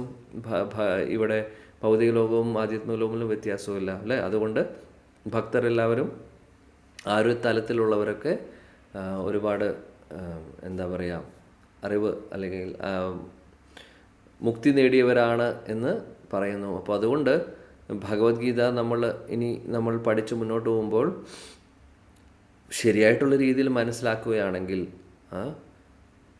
അതാണ് ഇവിടെ പറയുന്നത് ശീല പ്രഭുപാദി, നമ്മൾ ശരിയായിട്ടുള്ള രീതിയിൽ ഇതെല്ലാം മനസ്സിലാക്കിക്കൊണ്ട് ഉൾക്കൊള്ളുകയാണെങ്കിൽ, ഇതനുസരിച്ച് നമ്മൾ ജീവിക്കുകയാണെങ്കിൽ, നമ്മളെയും ഭൗതികമായിട്ടുള്ള ഒന്നും തന്നെ നമ്മളെ ഇവിടെ പിടിച്ചു കിട്ടാൻ പോകുന്നില്ല. ഈ മായാദേവിയുടെ പ്രഭാവം നമ്മളിൽ ഉണ്ടാവില്ല. പക്ഷേ ഇത് വളരെ വളരെ ആത്മാർത്ഥപരമായിട്ട് നമ്മുടെ ജീവിതത്തിൽ കൊണ്ടുവന്നാൽ, ഈ പറയുന്ന കാര്യങ്ങൾ, ഇത്രയും രഹസ്യമായിട്ടുള്ള കാര്യങ്ങൾ ഭഗവാൻ പറയുന്നത് രഹസ്യമായിട്ട് അർജുനന് പറഞ്ഞു കൊടുത്തു. നമുക്ക് അത് രഹസ്യമായിട്ടുള്ളത് പരസ്യമായിട്ട് വ്യാസദേവൻ തന്നിരിക്കുന്നു, ഭഗവാൻ തന്നെ തന്നിരിക്കുന്നു, രഹസ്യമായി പറഞ്ഞു കൊടുത്ത കാര്യം. ഇപ്പോൾ നമുക്കെല്ലാവർക്കും അറിയാനുള്ള മാർഗം തന്നിട്ടുണ്ട്. ഇനി അത് നല്ല രീതിയിൽ അത് സ്വീകരിക്കുക എന്നുള്ളത് അത് ഓരോരുത്തരും നമ്മൾ ചെയ്യേണ്ട കാര്യമാണ്. അപ്പോൾ അതൊക്കെയാണ് ഈ ഒരു ഭാവാർത്ഥത്തിൽ പറയുന്നത്. പിന്നെ ജ്ഞാനം എന്താണെന്ന് പറഞ്ഞു കഴിഞ്ഞാൽ നവവിധ ഭക്തിയെക്കുറിച്ച്, അതായത് നമുക്ക് പലതവണ ക്ലാസ്സുകളിൽ ചർച്ച ചെയ്തിട്ടുണ്ട്. ശ്രവണം, കീർത്തനം, സ്മരണം, വിഷ്ണു സ്മരണം, പാദസേവനം, അർച്ചനം, വന്ദനം, ദാസ്യം, സഖ്യം, ആത്മനിവേദനം എന്നൊക്കെ പറയുന്ന ഇതെല്ലാമാണ് നവവിധ ഭക്തി. അപ്പം ഇതിനെക്കുറിച്ചുള്ള അറിവൊക്കെ ഭഗവാൻ ഈ ഒരു അധ്യായത്തിൽ പറഞ്ഞു കൊടുക്കുന്നുണ്ട്. അപ്പോൾ ജ്ഞാനം വിജ്ഞാനമാക്കുക എന്നുള്ളത് നമ്മൾ ഓരോരുത്തരും അതിനു വേണ്ടി പ്രയത്നിച്ച് ആത്മാർത്ഥപരമായിട്ട് ചെയ്യുമ്പോഴാണ് വിജ്ഞാനമായി മാറുന്നത്. കാര്യം ഭഗവാൻ അത് നമുക്ക് വെളിപ്പെടുത്തി തരുന്നു. പക്ഷേ അത് നമ്മൾ ചെയ്യേണ്ടതായിട്ടുള്ള കാര്യങ്ങൾ നമ്മൾ തന്നെ ചെയ്യണം. അപ്പോൾ ഇതൊക്കെയാണ് ഈ ഒരു ഭാവാർത്ഥത്തിൽ ശീല പ്രഭുപാദി പറയുന്നത്. അവസാന ഭാഗത്ത് പറയുന്നത് അസൂയ ഇല്ലാത്തവർക്കേ ഇത് മനസ്സിലാവുള്ളൂ എന്നുള്ളത്. നമ്മൾ അതിനെക്കുറിച്ച് ഓൾറെഡി ചർച്ച ചെയ്ത് കഴിഞ്ഞു തുടക്കത്തിൽ. ഓക്കെ. അപ്പോൾ അതുകൊണ്ട് ഒരു കാര്യം കൂടെ ശീല പ്രഭുപാദി പറയുന്നത്, ഈ ഭഗവത്ഗീതയൊക്കെ തർജ്ജമ ചെയ്തിട്ടുള്ളവർ പലവരും, ഒരുപാട് പേര് ഇതിന് ഭാവാർത്ഥം എഴുതിയിട്ടുണ്ട്. അപ്പോൾ അതിലൊക്കെ ഈ അസൂയ കലർന്നിട്ടുള്ള ആ ഒരു മനോഭാവത്തോട് കൂടിയിട്ടാണ് എന്നുണ്ടെങ്കിൽ ആ എഴുതിയിട്ടുള്ള കാര്യം അല്ലെങ്കിൽ ആ ഒരു ഭാവാർത്ഥം ശരിയായിട്ടുള്ള ഒരു അർത്ഥം അതിൽ കാണില്ല. അതിൽ തെറ്റുകളൊക്കെ കാണും എന്തായാലും. അപ്പോൾ അതുകൊണ്ടാണ് പറയുന്നത് ശുദ്ധ ഭക്തരിൽ നിന്നായിരിക്കണം നമ്മൾ ശാസ്ത്രങ്ങൾ പഠിക്കേണ്ടത്, ശാസ്ത്രങ്ങൾ കേൾക്കേണ്ടത് എന്നുള്ളത് വളരെ ഇമ്പോർട്ടൻ്റ് ആണ്. അല്ലെങ്കിൽ എല്ലാവർക്കും, അതായത് ഇതേ വേണ്ട ശാസ്ത്രപ്രകാരം പറയുന്ന കാര്യങ്ങളൊന്നും ചെയ്യാത്തവർ, ഭഗവാന്റെ നാമം ജപിക്കാത്തവർ, അങ്ങനെയുള്ളവരൊക്കെ ഭഗവത്ഗീത ഭാഗവതമൊക്കെ പഠിപ്പിക്കുകയാണെങ്കിൽ അല്ലെങ്കിൽ എഴുതുകയാണെങ്കിൽ, അതിൻ്റെ ഭാവാർത്ഥം എഴുതുകയാണെങ്കിൽ എത്രമാത്രം അതിൽ ശരിയായിട്ടുള്ള ഒരു അറിവുണ്ടാവും. കാര്യം എന്താണെന്ന് വെച്ചാൽ അവരുടേതായിട്ടുള്ള ബുദ്ധി ഉപയോഗിച്ച് എന്തെങ്കിലും എഴുതാൻ നോക്കുകയുള്ളൂ. ഒരുപാട് ഇൻ്റർപ്രിട്ടേഷൻസ് ഉണ്ടാവും. പക്ഷേ ശരിയായിട്ടുള്ള കാര്യമായിരിക്കില്ല അതിൽ ഉണ്ടാവുന്നത്. ശരിയായിട്ടുള്ള ഒരു എസെൻസ് അല്ലെങ്കിൽ അറിവ് അല്ലെങ്കിൽ ജ്ഞാനം വരണമെങ്കിൽ, ആ ഒരു ഭാവാർത്ഥത്തിൽ ഭഗവാൻ തന്നെ നേരിട്ട് അത് വെളിപ്പെടുത്തി കൊടുക്കണം ആ ഭക്തന്, എന്നാലേ അത് നടക്കുള്ളൂ. ഭഗവാൻ വെളിപ്പെടുത്തി കൊടുക്കുമ്പോൾ ശിലപ്രഭുപാദ് എപ്പോഴും പറയും, ഞാൻ ഈ എഴുതിയിട്ടുള്ള ഭാവാർത്ഥങ്ങളൊന്നും എൻ്റേതായിട്ടുള്ള കൃതികളല്ല, ഞാനല്ല എഴുതിയിട്ടുള്ളത്, ഭഗവാൻ തന്നെ എനിക്ക് ഇതെല്ലാം വെളിപ്പെടുത്തി തന്നിട്ടുള്ള കാര്യമാണ്, ഭഗവാൻ തന്നെയാണ് എഴുതിയിട്ടുള്ളത്, ഞാൻ വെറും നിമിത്തം മാത്രമാണ്. അദ്ദേഹം എപ്പോഴും പറയാറുണ്ട് ഈ കാര്യം. അപ്പോൾ അതാണ്, അങ്ങനെ ഭക്തർക്ക്, ശുദ്ധ ഭക്തർക്ക് ഇതെല്ലാം സാധിക്കുകയുള്ളൂ. രണ്ടാമത്തെ ശ്ലോകം, രാജവിദ്യാരാജഗുഹ്യം പവിത്രം ഇതമുത്തമം പ്രത്യക്ഷാവഗമം ധർമ്മ്യം സുസുഖം കർത്തുമവ്യയം. ഹരിബോൽ, വലിയ ഭാവാർത്ഥമാണ്. ഹരേ കൃഷ്ണ. ഹരേ കൃഷ്ണ. വായിക്കട്ടെ പ്രഭുജി. വായിക്കും. രാജവിദ്യ രാജഗുഹ്യം പവിത്രമിതമുത്തമം പ്രത്യക്ഷാവഗമം ധർമ്മ്യം സുസുഖം കർത്തുമവ്യയം. ഭാവാർത്ഥം വിവർത്തനം. ഈ ജ്ഞാനം രാജവിദ്യയാണ്. രഹസ്യങ്ങളിൽ വെച്ച് രഹസ്യവും ഏറ്റവും പവിത്രമായതുമാണിത്. നേരിട്ട് ആത്മസാക്ഷാത്കാരം നൽകുന്നതുകൊണ്ട് ധർമ്മത്തിന്റെ പരിപൂർണതയാണിത്. ശാശ്വതവും സന്തോഷത്തോടെ ചെയ്യാവുന്നതുമാണ്. ഭാവാർത്ഥം. ശ്രീലപ്രഭാതിക്ക് ജയ്. മുമ്പ് ഉന്നയിച്ച എല്ലാ സിദ്ധാന്തങ്ങളുടെയും തത്വചിന്തകളുടെയും രത്നചുരുക്കമായ ഈ 9ാം അധ്യായത്തെ രാജവിദ്യ എന്ന് വിളിക്കപ്പെടുന്നു. ഗൗതമൻ, കണാദൻ, കപിലൻ, യാജ്ഞവൽക്യൻ, ശാണ്ഡില്യൻ, വൈശ്വാനരൻ എന്നിവരും വേദാന്ത സൂത്രകാരനായ വ്യാസമുനിയും ഭാരതത്തിലെ പ്രമുഖ തത്വജ്ഞാനികളാണ്. തത്വചിന്തയ്ക്കോ അതീന്ദ്രിയ ജ്ഞാനത്തിനോ ഇവിടെ യാതൊരു കുറവുമുണ്ടായിരുന്നിട്ടില്ല. അങ്ങനെയുള്ള വിവിധ തത്വസംഹിതകളുടെയും വേദങ്ങളുടെയും സൂക്ഷ്മ പഠനം കൊണ്ട് നേടാവുന്ന ജ്ഞാനത്തിന്റെ കാമ്പ് രാജവിദ്യ എന്ന ഈ അധ്യായത്തിൽ ഉണ്ടെന്ന് ഭഗവാൻ സ്വയം പ്രഖ്യാപിച്ചിരിക്കുകയാണ്. ആത്മാവും ശരീരവും തമ്മിലുള്ള വ്യത്യാസം എന്തെന്ന അറിവുമായി ബന്ധപ്പെട്ടിരിക്കുന്നതിനാൽ ഈ അതീന്ദ്രിയ ജ്ഞാനം അത്യന്തം രഹസ്യവുമാണ്. ഈ രാജവിദ്യയുടെ ലക്ഷ്യം ഭഗവത് സേവനം തന്നെ. സാധാരണയായി ജനങ്ങൾക്ക് ഈ രഹസ്യജ്ഞാനം നൽകപ്പെടാറില്ല. പ്രത്യക്ഷ ജ്ഞാനമേ അവർക്ക് കിട്ടുക പതിവുള്ളൂ. സാധാരണ വിദ്യാഭ്യാസത്തിന് പല വിഭാഗങ്ങളുമുണ്ട്. രാജ്യതന്ത്രം, സാമൂഹ്യ ശാസ്ത്രം, ഊർജതന്ത്രം, രസതന്ത്രം, ഗണിതം, ജ്യോതിശാസ്ത്രം, സാങ്കേതികവിദ്യ എന്നിങ്ങനെ ലോകത്തിലെങ്ങുമുണ്ട്. ജ്ഞാനത്തിന്റെ ഈ വിവിധ വകുപ്പുകളും അവ പഠിപ്പിക്കുവാനുള്ള വമ്പിച്ച സർവകലാശാലകളും നിർഭാഗ്യവശാൽ ജീവാത്മാശാസ്ത്രം പഠിപ്പിക്കുന്ന കലാശാലകളോ വിദ്യാഭ്യാസ സ്ഥാപനങ്ങളോ എവിടെയുമില്ല. ആത്മാവാണോ താനും ശരീരത്തിന്റെ പ്രധാന ഘടകം. ആത്മാവിന്റെ സാന്നിധ്യമുണ്ടെങ്കിലേ ശരീരത്തിന് വിലയുള്ളൂ. എങ്കിലും സർവപ്രധാനമായ ആത്മാവിനെ കണക്കിലെടുക്കാതെ ജനങ്ങൾ ശാരീരിക ആവശ്യങ്ങൾക്ക് ഏറെ പ്രാധാന്യം കൽപ്പിക്കുന്നു. ഭഗവത്ഗീത 2ാം അധ്യായം മുതൽക്ക് ആത്മാവിന്റെ പ്രാധാന്യത്തെ ചൂണ്ടിക്കാട്ടുന്നുണ്ട്. ശരീരം നശിക്കുമെന്നും ആത്മാവിന് നാശമില്ലെന്നും ഭഗവാൻ ആരംഭത്തിൽ തന്നെ പറഞ്ഞിരിക്കുന്നു. അന്തവന്ത ഇമേ ദേഹ നിത്യസ്യോക്ത ശരീരിണഃ. ജീവാത്മാവ് ശരീരത്തിൽ നിന്ന് ഭിന്നനും സ്വഭാവേന ശാശ്വതനും നാശരഹിതനും മാറ്റമില്ലാത്തവനുമാണെന്ന അറിവ് രഹസ്യജ്ഞാനത്തിന്റെ ഭാഗം തന്നെ. എന്നാൽ അത് ആത്മാവിനെ കുറിച്ചുള്ള വാസ്തവിക ജ്ഞാനം തരുന്നില്ല. ആത്മാവ് ശരീരത്തിൽ നിന്നും ഭിന്നനാണെന്നും അത് ദേഹം ഉപേക്ഷിച്ച ശേഷം ശൂന്യതയിൽ വ്യക്തിത്വമില്ലാതെ നിലനിന്ന് പോരുന്നുവെന്നും ചിലർ വിശ്വസിക്കുന്നു. എന്നാൽ സത്യം അതല്ല. ശരീരത്തിൽ ജാഗ്രതയോടെ പ്രവർത്തിച്ചിരുന്ന ആത്മാവ് അതിൽ നിന്ന് വിട്ട ശേഷം നിഷ്ക്രിയനാവുന്നതെങ്ങനെ? അതെപ്പോഴും പ്രവർത്തിച്ചുകൊണ്ടേയിരിക്കും. ശാശ്വതമായ ഒന്നിന്റെ പ്രവർത്തനവും ശാശ്വതമായതത്രേ.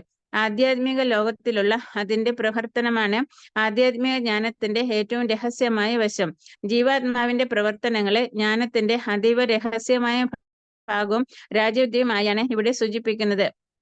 സർവകർമ്മങ്ങളുടെയും അത്യന്ത ശുദ്ധീകൃതമായ രൂപമാണ് ഈ ജ്ഞാനമെന്ന് വൈദിക സാഹിത്യം പറയുന്നു.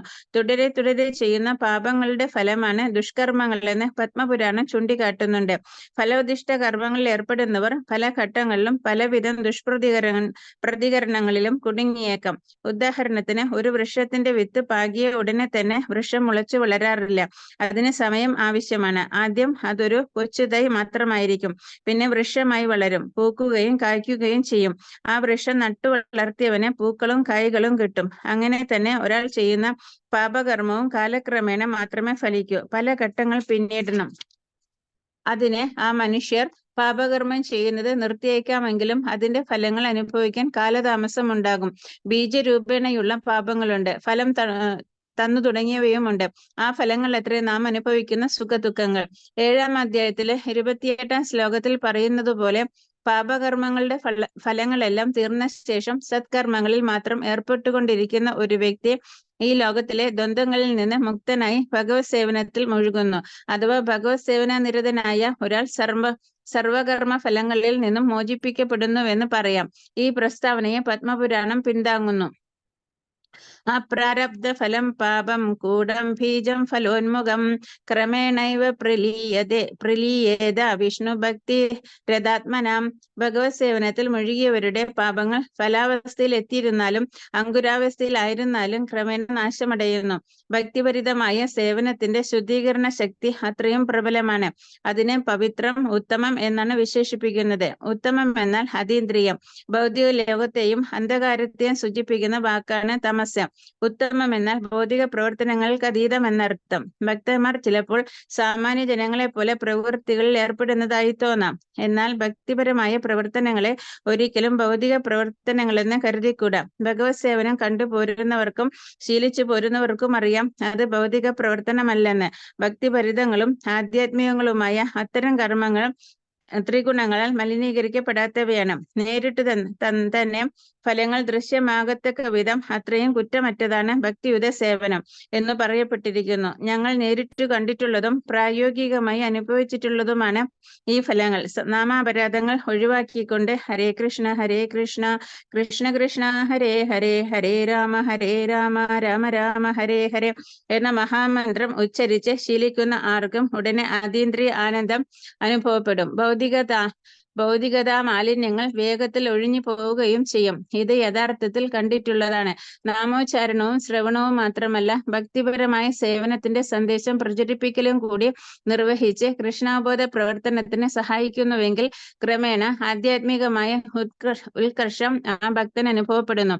ആത്മീയ ജീവിതത്തിലെ ഈ പുരോഗതിക്ക് ഏതെങ്കിലും വിധത്തിലുള്ള മുൻകാല വിദ്യാഭ്യാസമോ യോഗ്യതകളോ ആവശ്യമില്ല. പവിത്രമായ ഈ പ്രക്രിയയിൽ ഏർപ്പെടുന്നത് കൊണ്ട് തന്നെ മനുഷ്യന് പരിശുദ്ധി ലഭിക്കും. അത്രമാത്രം കുറ്റമറ്റതാണ് ഈ പദ്ധതി. വേദാന്ത സൂത്രം 3:2-26 പറയുന്നു: പ്രകാശച്ച കർമ്മണ്യഭ്യാസാത് പ്രതാപവത്താണ് ഭഗവത് സേവനം. അതനുഷ്ഠിക്കുന്നത് കൊണ്ട് തന്നെ ജ്ഞാനം സിദ്ധിക്കും നിശ്ചയം. നാരദ മഹർഷിയുടെ പൂർവ്വജന്മം ഇതിന് ഉദാഹരണമത്രേ. ഒരു വേലക്കാരിയുടെ മകനായിരുന്നു അദ്ദേഹം. കുലമഹിമയോ വിദ്യാഭ്യാസ യോഗ്യതയോ അദ്ദേഹത്തിന് ഇല്ലായിരുന്നു. അമ്മ പരമഭക്തന്മാരുടെ സേവനത്തിൽ മുഴുകിയിരിക്കുമ്പോൾ നാരദനും അവരെ സഹായിക്കാറുണ്ട്. ചിലപ്പോൾ അമ്മയുടെ അഭാവത്തിൽ അദ്ദേഹം തന്നെ അവരെ പരിചരിക്കാറുമുണ്ടായിരുന്നു. നാരദമുനിയുടെ തന്നെ വാക്കുകൾ ഇപ്രകാരമാണ്. ഭാഗവതം 1:5-25. ഉച്ഛിഷ്ടലേപാൻ അനുമോദിതോ ദ്വിജേഹ സകൃത് സമ ഭുഞ്ചേ തദപാസ്ത കിൽബിഷഃ ഏവം പ്രവർത്തസ്യ വിശുദ്ധചേതസ് തദ്ധർമ്മ ഏവാത് മരുചി പ്രജായതേ. ഈ ശ്ലോകത്തിൽ നാരദൻ ശിഷ്യനായ വ്യാസദേവന് തന്റെ മുൻജന്മ കഥ വിവരിച്ചു കൊടുക്കുകയാണ്. ബാല്യകാലത്തിലൊരിക്കൽ ചാതുർമാസ്യം അനുഷ്ഠിക്കുന്ന ശുദ്ധഭക്തന്മാരെ താൻ പരിചരിച്ചു പോന്നുവെന്നും അങ്ങനെ അവരുമായി അടുത്തിടപെടാൻ അവസരമുണ്ടായി എന്നും അദ്ദേഹം പറയുന്നു. പാത്രം കഴുകുന്നതിന് മുമ്പേ അവരുടെ ഉച്ഛിഷ്ടം അനുമതിയോടുകൂടി എടുത്ത് കഴിക്കാറുണ്ടായിരുന്നു. ഇപ്രകാരം തുടർന്നപ്പോൾ ക്രമേണ അദ്ദേഹം സർവ്വപാപങ്ങളിൽ നിന്നും മുക്തനായി ഈ ഭക്തർഷികളെ പോലെ തന്നെ പരിശുദ്ധനായി തീർന്നു. ശ്രവണ കീർത്തനങ്ങളിൽ ഭക്തിയുദ്ധ ഭഗവത് സേവനം ചെയ്യുന്നതിൽ ആ മഹാഭക്തന്മാർ എപ്പോഴും ഒഴുകിയിരുന്നു. ക്രമേണ നാരദനും അതിൽ താല്പര്യം വളർന്നു. തത്രാന്വഹം കൃഷ്ണഗദാ പ്രഗായത അനുഗ്രഹേണ ശൃണവം മനോഹരാഃ താ ശ്രദ്ധയാമേ അനുപദം വിശൃണുതഃ പ്രിയശ്രവസ്യംഗ മമാ ഭവദ്രുചിഃ. ആ ഋഷികളുമായുള്ള സമ്പർക്കത്തിൽ ഭഗവാന്റെ മഹിമകൾ കീർത്തിക്കുന്നതിലും കേൾക്കുന്നതിലും നാരദൻ അഭിരുചി വളർന്നു. ഭക്തിപൂർവ്വം കൃഷ്ണനെ സേവിക്കുന്നതിൽ അദ്ദേഹത്തിന് അതിയായ ആഗ്രഹം ജനിച്ചു. പ്രകാശിച്ച കർമ്മണ്യഭ്യാസ വേദാന്ത സൂത്രം. ഭക്തിയുടെ സേവന പ്രവർത്തനങ്ങൾ മുഴുകിയിരുന്നാൽ മാത്രം മതി, എല്ലാം തനിയെ തന്നെ വെളിവായിക്കൊള്ളും. ഇതിനെയാണ് പ്രത്യക്ഷം എന്ന് പറയുന്നത്. ധർമ്മം എന്നാൽ ധർമ്മത്തിലേക്ക് നയിക്കുന്ന വഴി എന്നർത്ഥം. ഒരു ദാസിപുത്രനായിരുന്നു നാരദൻ. വിദ്യാഭ്യാസത്തിനുള്ള അവസരം ലഭിച്ചതുമില്ല. ആ ബാലൻ അമ്മയെ സഹായിച്ചു പോന്നു. ഭാഗ്യവശാൽ അമ്മയ്ക്ക് ചില ഭക്തന്മാരെ ശുശ്രൂഷിക്കാൻ ഒരവസരം കിട്ടി. മകനും നല്ലൊരവസരം അങ്ങനെ ലഭിച്ചു. സജ്ജന സമ്പർക്കം കൊണ്ട് മാത്രം ആ ബാലന് സർവ്വധർമ്മങ്ങളുടെയും ലക്ഷ്യമായ ഉന്നത പദത്തിലെത്താൻ സാധിച്ചു. അതെ, ശ്രീമദ് ഭാഗവതം പ്രസ്താവിക്കുന്നത് പോലെ ഭഗവത് സേവനം തന്നെ സർവ്വധർമ്മങ്ങളുടെയും അന്തിമ ലക്ഷ്യം. സവൈ പുംസാം പരോ ധർമ്മോ യഥോ ഭക്തിരദോഷജയം. എല്ലാ മതങ്ങളുടെയും അന്തിമ ലക്ഷ്യം ഭക്തിയുത സേവനമാണെന്ന് മതവിശ്വാസികളിൽ പലർക്കും അറിയില്ല. 8-ാം അധ്യായത്തിന്റെ ഒടുവിലത്തെ ശ്ലോകത്തിന്റെ വിവരണത്തിൽ വ്യക്തമാക്കിയതുപോലെ വേദേഷു യജ്ഞേഷു തപസ്സു ചൈവ. ആത്മസാക്ഷാത്കാരത്തിന് വേദവിജ്ഞാനം ആവശ്യമാണ്. നാരദൻ ഗുരുകുലത്തിൽ പോയി പഠിച്ചിട്ടില്ല. അദ്ദേഹം വൈദിക സിദ്ധാന്തങ്ങൾ അഭ്യസിച്ചിട്ടുമില്ല. എങ്കിലും വൈദിക വിദ്യാഭ്യാസത്തിന്റെ അതുൽകൃഷ്ടമായ ഫലം അദ്ദേഹത്തിന് കിട്ടി. മതശാസനകൾ മുറയ്ക്ക് അനുഷ്ഠിക്കാതെ തന്നെ അത്യുന്നതമായ പരിപൂർണത കൈവരിക്കാൻ കഴിഞ്ഞു എന്നത് ഈ പദ്ധതിയുടെ പ്രഭാവത്തെ സൂചിപ്പിക്കുന്നു. ഇതെങ്ങനെ സാധ്യമാകുന്നുവെന്നതും വൈദിക സാഹിത്യം വിശദീകരിച്ചിട്ടുണ്ട്. ആചാര്യവാൻ പുരുഷോ വേദ എന്ന്. വിശിഷ്ടരായ ആചാര്യന്മാരുടെ സഹവാസം കൊണ്ട് വേദങ്ങൾ പഠിക്കുകയോ വിദ്യ അഭ്യസിപ്പിക്കുകയോ ചെയ്യുന്നവർക്കും സാക്ഷാത്കാരത്തിന് വേണ്ടുന്ന അറിവ് അത്രയും നേടാൻ കഴിയും. ഭഗവത് സേവനത്തിന്റെ പദ്ധതി അത്രയും സുഖകരമത്രേ, സുസുഖം. എന്തുകൊണ്ട്? ശ്രവണം, കീർത്തനം, വിഷ്ണു. ഭക്തന് ഭഗവത് മഹിമകൾ കീർത്തിക്കുകയോ ആധികാരികത്വമുള്ള ആചാര്യന്മാരാൽ നൽകുന്ന ആധ്യാത്മിക ജ്ഞാനത്തെക്കുറിച്ചുള്ള ശാസ്ത്രീയമായ പ്രഭാഷണങ്ങൾ കേൾക്കുകയോ ചെയ്താൽ മതി. പിന്നീട് ഭഗവാനെ നിവേദിച്ച സ്വാദേറിയ ഭക്ഷ്യപദാർത്ഥങ്ങളുടെ ഉച്ഛിഷ്ടം ആസ്വദിക്കുകയും ചെയ്യാം. എല്ലാ നിലയിലും ആനന്ദകരമാണ് ഭക്തിപൂർവമായ സേവനം. ദാരിദ്ര്യം കൊണ്ട് പൊറുതിമുട്ടുന്നവർക്കും ഭഗവത് സേവനത്തിന് സാധിക്കും. പത്രം പുഷ്പം ഫലം തോയം എന്നാണല്ലോ ഭഗവാൻ സ്വയം പറഞ്ഞിട്ടുള്ളത്. ഭഗവാൻ ഭക്തരിൽ നിന്ന് എന്തും സ്വീകരിക്കാൻ തയ്യാറാണ്. എന്തായാലും വേണ്ടില്ല, ഒരു ഇലയോ പുഷ്പമോ ഒരു പഴമോ അല്പം ജലമോ എന്നിങ്ങനെ അതെന്തുമാകട്ടെ, ഭഗവാൻ അത് സ്വീകരിക്കും. ഈ പറഞ്ഞ വസ്തുക്കൾ ലോകത്തിലേതു ഭാഗത്തും സുലഭമാണല്ലോ. ഏതൊരു വ്യക്തിയും പ്രേമപൂർവ്വം സമർപ്പിക്കുകയാണെങ്കിൽ അയാളുടെ ഉച്ച നീചത്വം കണക്കിലെടുക്കാതെ ഭഗവാൻ അത് സ്വീകരിക്കും. ചരിത്രത്തിൽ ഇതിന് ഉദാഹരണങ്ങൾ ഏറെയുണ്ട്. ഭഗവത് ചരണങ്ങളിൽ അർപ്പിക്കപ്പെട്ട തുളസിദളങ്ങൾ ആസ്വദിച്ചുകൊണ്ട് സനത് കുമാരനെ പോലുള്ള ഋഷികൾ മഹാഭക്തരായി. അതിവിശിഷ്ടമാണ് ഭക്തി സേവന പ്രക്രിയ. സന്തോഷത്തോടെ അനുഷ്ഠിക്കാവുന്നതുമാണ്. അർപ്പണ കർമ്മങ്ങളിലടങ്ങിയ കലർപ്പറ്റ പ്രേമമാണ് കൃഷ്ണൻ സ്വീകരിക്കുന്നത്. ഇവിടെ ഈ ഭക്തിയുടെ സേവനത്തെ ശാശ്വതമായി നിലകൊള്ളുന്നത് എന്ന് പറയുന്നു. മായാവാദികളായ പണ്ഡിതന്മാരുടെ സിദ്ധാന്തം ശരിയല്ല. അവരും ചിലപ്പോൾ ഭഗവത് സേവനത്തിൽ പങ്കെടുക്കാറുണ്ടെങ്കിലും തങ്ങൾ മുക്തരാവുന്നതുവരെ മാത്രമേ അങ്ങനെ ചെയ്യേണ്ടൂ എന്നാണ് അവർ വിശ്വസിക്കുന്നത്. ഒടുവിൽ മുക്തരായാൽ അവർ ഈശ്വരനിൽ ലയിക്കുമത്രേ. ഇങ്ങനെ സമയം പോക്കാൻ മാത്രമായുള്ള താൽക്കാലിക സേവനം ശുദ്ധമായ ഭക്തിയുത സേവനമായി അംഗീകരിച്ചിട്ടില്ല. യഥാർത്ഥ ഭക്തിയുത സേവനം മുക്തിക്ക് ശേഷവും തുടരും. ഭക്തൻ ആധ്യാത്മികമായ ഭഗവത് സാമ്രാജ്യത്തിലെത്തിയാൽ അവിടെയും ഭക്തിയുടെ സേവനത്തിൽ ഏർപ്പെടുന്നു. അയാൾ ഭഗവാനുമായി ഏകീഭവിക്കാൻ ശ്രമിക്കുകയില്ല. ഭഗവത്ഗീതയിൽ കാണുന്നത് പോലെ യഥാർത്ഥ ഭക്തിയുദ്ധ സേവനം മുക്തിക്ക് ശേഷമാണ് ആരംഭിക്കുന്നത്. മുക്തനായി ബ്രഹ്മപദസ്ഥനാകുമ്പോൾ ബ്രഹ്മഭൂതഃ ഒരാളുടെ ഭക്തിഭരിതമായ സേവനം തുടങ്ങുകയായി. സർവേഷു ഭൂതേഷു മത് ഭക്തിം ലഭതേ പരാം. സ്വതന്ത്രമായി കർമ്മയോഗമോ ജ്ഞാനയോഗമോ അഷ്ടാംഗ യോഗമോ മറ്റേതെങ്കിലും യോഗമോ അനുഷ്ഠിച്ചു മാത്രം ആർക്കും ഭഗവാനെ കുറിച്ച് അറിവ് നേടാൻ കഴിയില്ല. ഇത്തരം യോഗ പദ്ധതികളിലൂടെ ഭക്തിയോഗത്തിലേക്ക് അടുക്കാൻ സാധിച്ചേക്കാം. എന്നാൽ ഭക്തിയുടെ സേവനത്തിൽ ഏർപ്പെടാതെ ഭഗവാൻ ആരാണെന്ന് മനസ്സിലാക്കാൻ കഴിയില്ല. സാക്ഷാത്കാരം സിദ്ധിച്ച മഹാത്മാക്കളിൽ നിന്നും ശ്രീമദ് ഭാഗവതം, ഭഗവത്ഗീത മുതലായ കേൾക്കുകയും ഭക്തിയുത സേവനം അനുഷ്ഠിക്കുകയും ചെയ്യുന്നത് വഴി പവിത്രത കൈവരിക്കുമ്പോൾ ഒരാൾക്ക് കൃഷ്ണശാസ്ത്രം അഥവാ ദൈവശാസ്ത്രം മനസ്സിലാക്കാൻ സാധിക്കുന്നു. ഇത് ശ്രീമദ് ഭാഗവതം ഊന്നി പറയുന്നുണ്ട്. ഏവം പ്രസന്ന മനസ്സോ ഭഗവത് ഭക്തി യോഗദഃ ഭഗവത് തത്വ വിജ്ഞാനം മുക്തസംഗസ്യ ജായതേ. ഹൃദയത്തിൽ നിന്ന് ക്ഷുദ്രഭാവങ്ങളെല്ലാം ഒഴിയുമ്പോൾ ഈശ്വരൻ ആരെന്ന് ഒരാൾക്ക് മനസ്സിലാക്കാൻ കഴിയും. ഈ ഭക്തിയുത സേവനത്തിന്റെ കൃഷ്ണാവബോധത്തിന്റെ പ്രക്രിയ അതിനാൽ സർവ്വവിദ്യകളുടെയും രഹസ്യജ്ഞാനങ്ങളുടെയും രാജാവാകുന്നു. ധർമ്മത്തിന്റെ പവിത്രമായ രൂപമാണിത്. അതോടൊപ്പം സുഖമായി അനായാസമായി അനുഷ്ഠിക്കാവുന്നതും. അതുകൊണ്ട് ഏവരും അത് സ്വീകരിക്കണം. ഹരേ കൃഷ്ണ. പ്രണാമം പ്രഭുജി. ഹരേ കൃഷ്ണ. താങ്ക് യു മാതാജി. വലിയ ഭാവാർത്ഥമാണ്. വളരെ വിശദീകരിച്ച് ശിലപ്രഭുജി പറയുന്നുണ്ട്. നമുക്ക് എക്സ്പ്ലനേഷൻ്റെ ആവശ്യമൊന്നുമില്ല. എല്ലാം വളരെ ക്ലാരിറ്റിയോട് കൂടിയിട്ട് അദ്ദേഹം ഇവിടെ പറഞ്ഞിട്ടുണ്ട്. അപ്പോൾ ഈ ഒരു ശ്ലോകം ഫേമസ് ആയിട്ടുള്ള ശ്ലോകമാണ്. രാജവിദ്യ രാജഗുഹ്യം പവിത്രം ഇതമുത്തമം പ്രത്യക്ഷാവഗമം ധർമ്മ്യം സുസുഖം കർത്തും അവ്യയം. ഇവിടെ നോക്കിക്കഴിഞ്ഞാൽ നമുക്ക് ശുദ്ധഭക്തിയെക്കുറിച്ചുള്ള അറിവ്, അതിൻ്റെ 8 സവിശേഷതകളാണ് ഇവിടെ പറയുന്നത്. എന്തൊക്കെയാണ് ഈ ഒരു ജ്ഞാനത്തിൻ്റെ സവിശേഷതകൾ? ശുദ്ധഭക്തിയെക്കുറിച്ചുള്ള ജ്ഞാനത്തിൻ്റെ 8 സവിശേഷതകളാണ് ഇവിടെ പറയുന്നത്. ഓക്കെ, നമുക്ക് നോക്കാം ഓരോന്നായിട്ട്. രാജവിദ്യ ആദ്യത്തെ സവിശേഷതയാണ്. രാജവിദ്യ എന്താണ്? രാജവിദ്യ എന്ന് പറഞ്ഞു കഴിഞ്ഞാൽ എല്ലാ വിദ്യകളിൽ വെച്ച് ഏറ്റവും ഉത്തമമായിട്ടുള്ള വിദ്യ, അല്ലെങ്കിൽ എല്ലാ ശാസ്ത്രങ്ങളുടെയും സാരാംശം, അതാണ് രാജവിദ്യ. ഓക്കെ, അതാണ് രാജവിദ്യ. 2, രാജഗുഹ്യം. ഇപ്പോൾ രാജ എന്ന് പറഞ്ഞാൽ രാജാവ് അല്ലേ? രാജ അല്ലെങ്കിൽ രാജൻ നമ്മൾ പറയും രാജാവിനെ.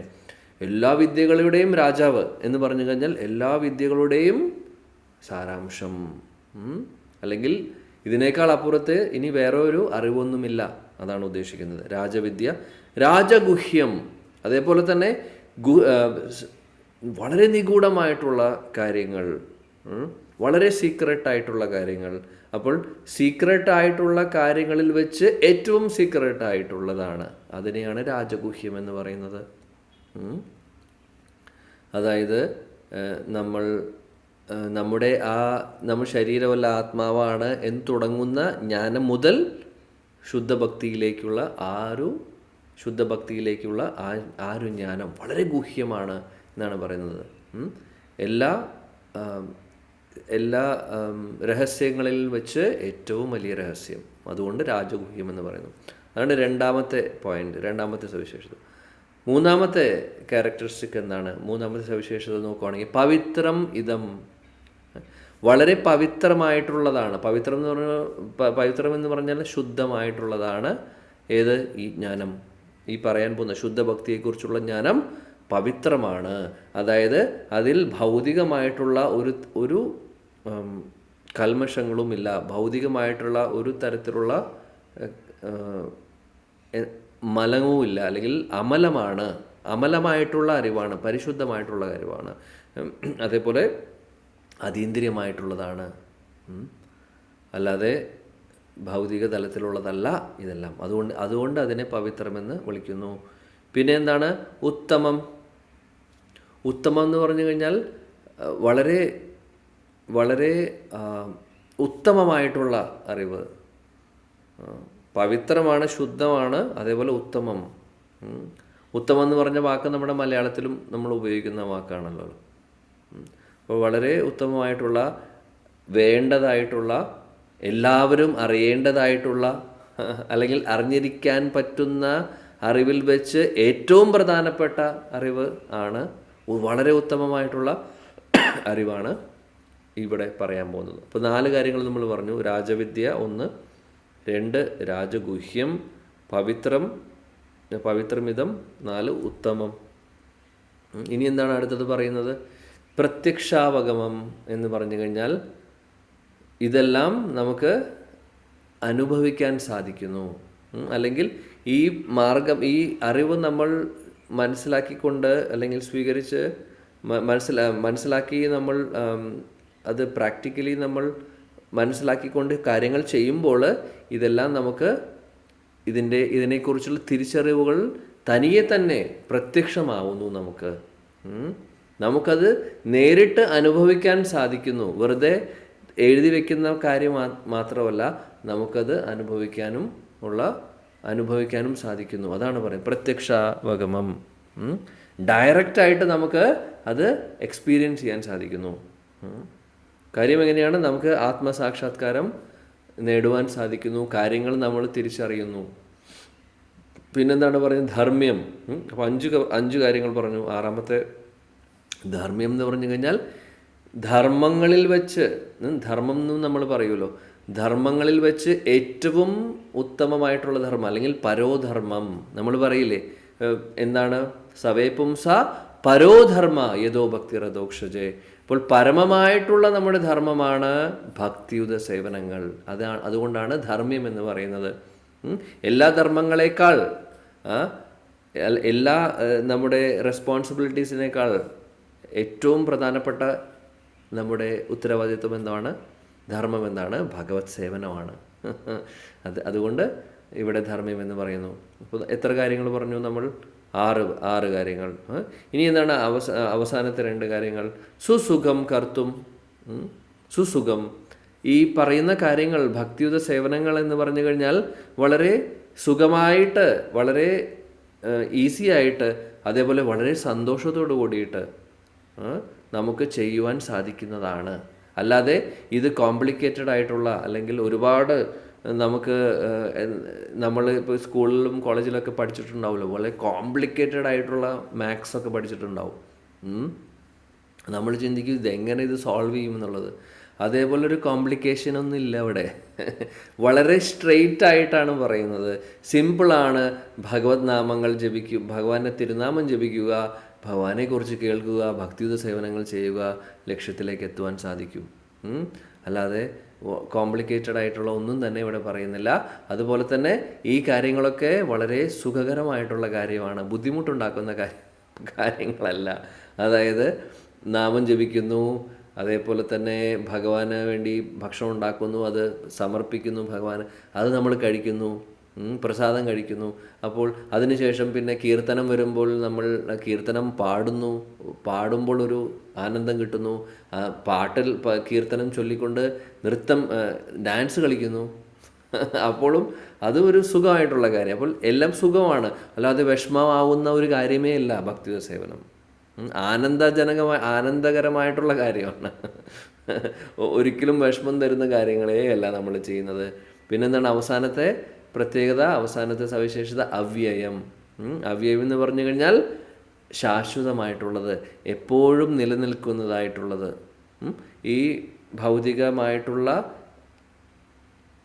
എല്ലാവിധ ഈ ത്രിഗുണങ്ങളിൽ നിന്നും പുറത്ത് വന്നിട്ടുള്ള, അല്ലെങ്കിൽ അതീന്ദ്രിയമായിട്ടുള്ളത്, ത്രികോണങ്ങളുടെ അധീനതയിൽ വരാത്തതായിട്ടുള്ള ശാശ്വതമായിട്ടുള്ള കാര്യമാണ് ഈ ഗുഹ്യമായിട്ടുള്ള അറിവ്. അതാണ് പറയുന്നത്. അപ്പോൾ 8 കാര്യങ്ങൾ നമ്മൾ പറഞ്ഞു.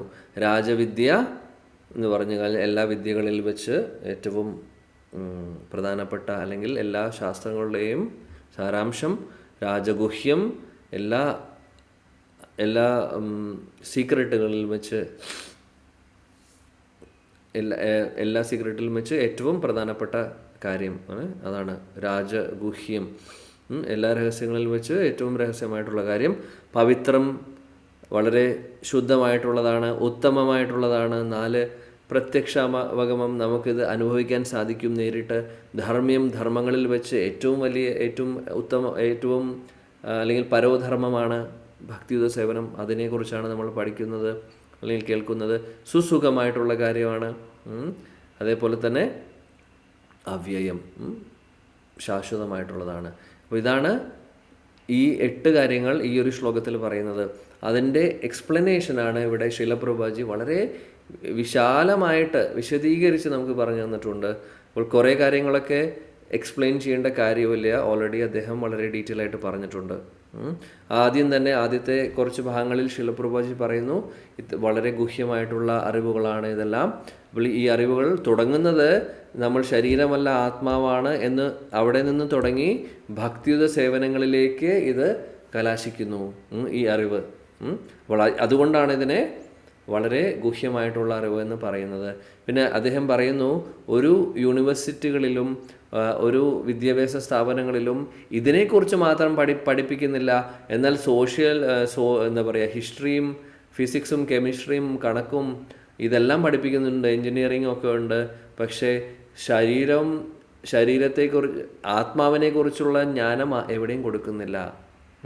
ശരീരമല്ല, എല്ലാം ഭൗതികമായിട്ടുള്ള അറിവുകളാണ് ആളുകൾ സ്കൂളുകളിലും കോളേജുകളിലും ഉള്ളത്. അല്ലാതെ ആത്മീയ തലത്തിലുള്ള ഒന്നും തന്നെ ഇല്ല അവിടെ എന്നാണ് പറയുന്നത്. പക്ഷേ വേണ്ടതായിട്ടുള്ള അറിവ് ശരിക്കും അതാണ് അല്ലേ. അപ്പോൾ ഭഗവാൻ അതുകൊണ്ട് ശാസ്ത്രങ്ങളിലൂടെ, ഭഗവത്ഗീത, ഭാഗവതം പോലുള്ള ശാസ്ത്രങ്ങളിലൂടെ നമുക്ക് ഈ അറിവ് പറഞ്ഞു തരുവാണ് ചെയ്യുന്നത്. അപ്പോൾ ഇതെല്ലാം വളരെ ഗുഹ്യമായിട്ടുള്ള കാര്യമാണ്. അപ്പോൾ നമ്മൾ അപ്പോൾ ഇതെല്ലാമാണ് ശിലപ്രഭുപാദി തുടക്കത്തിൽ പറയുന്നത്.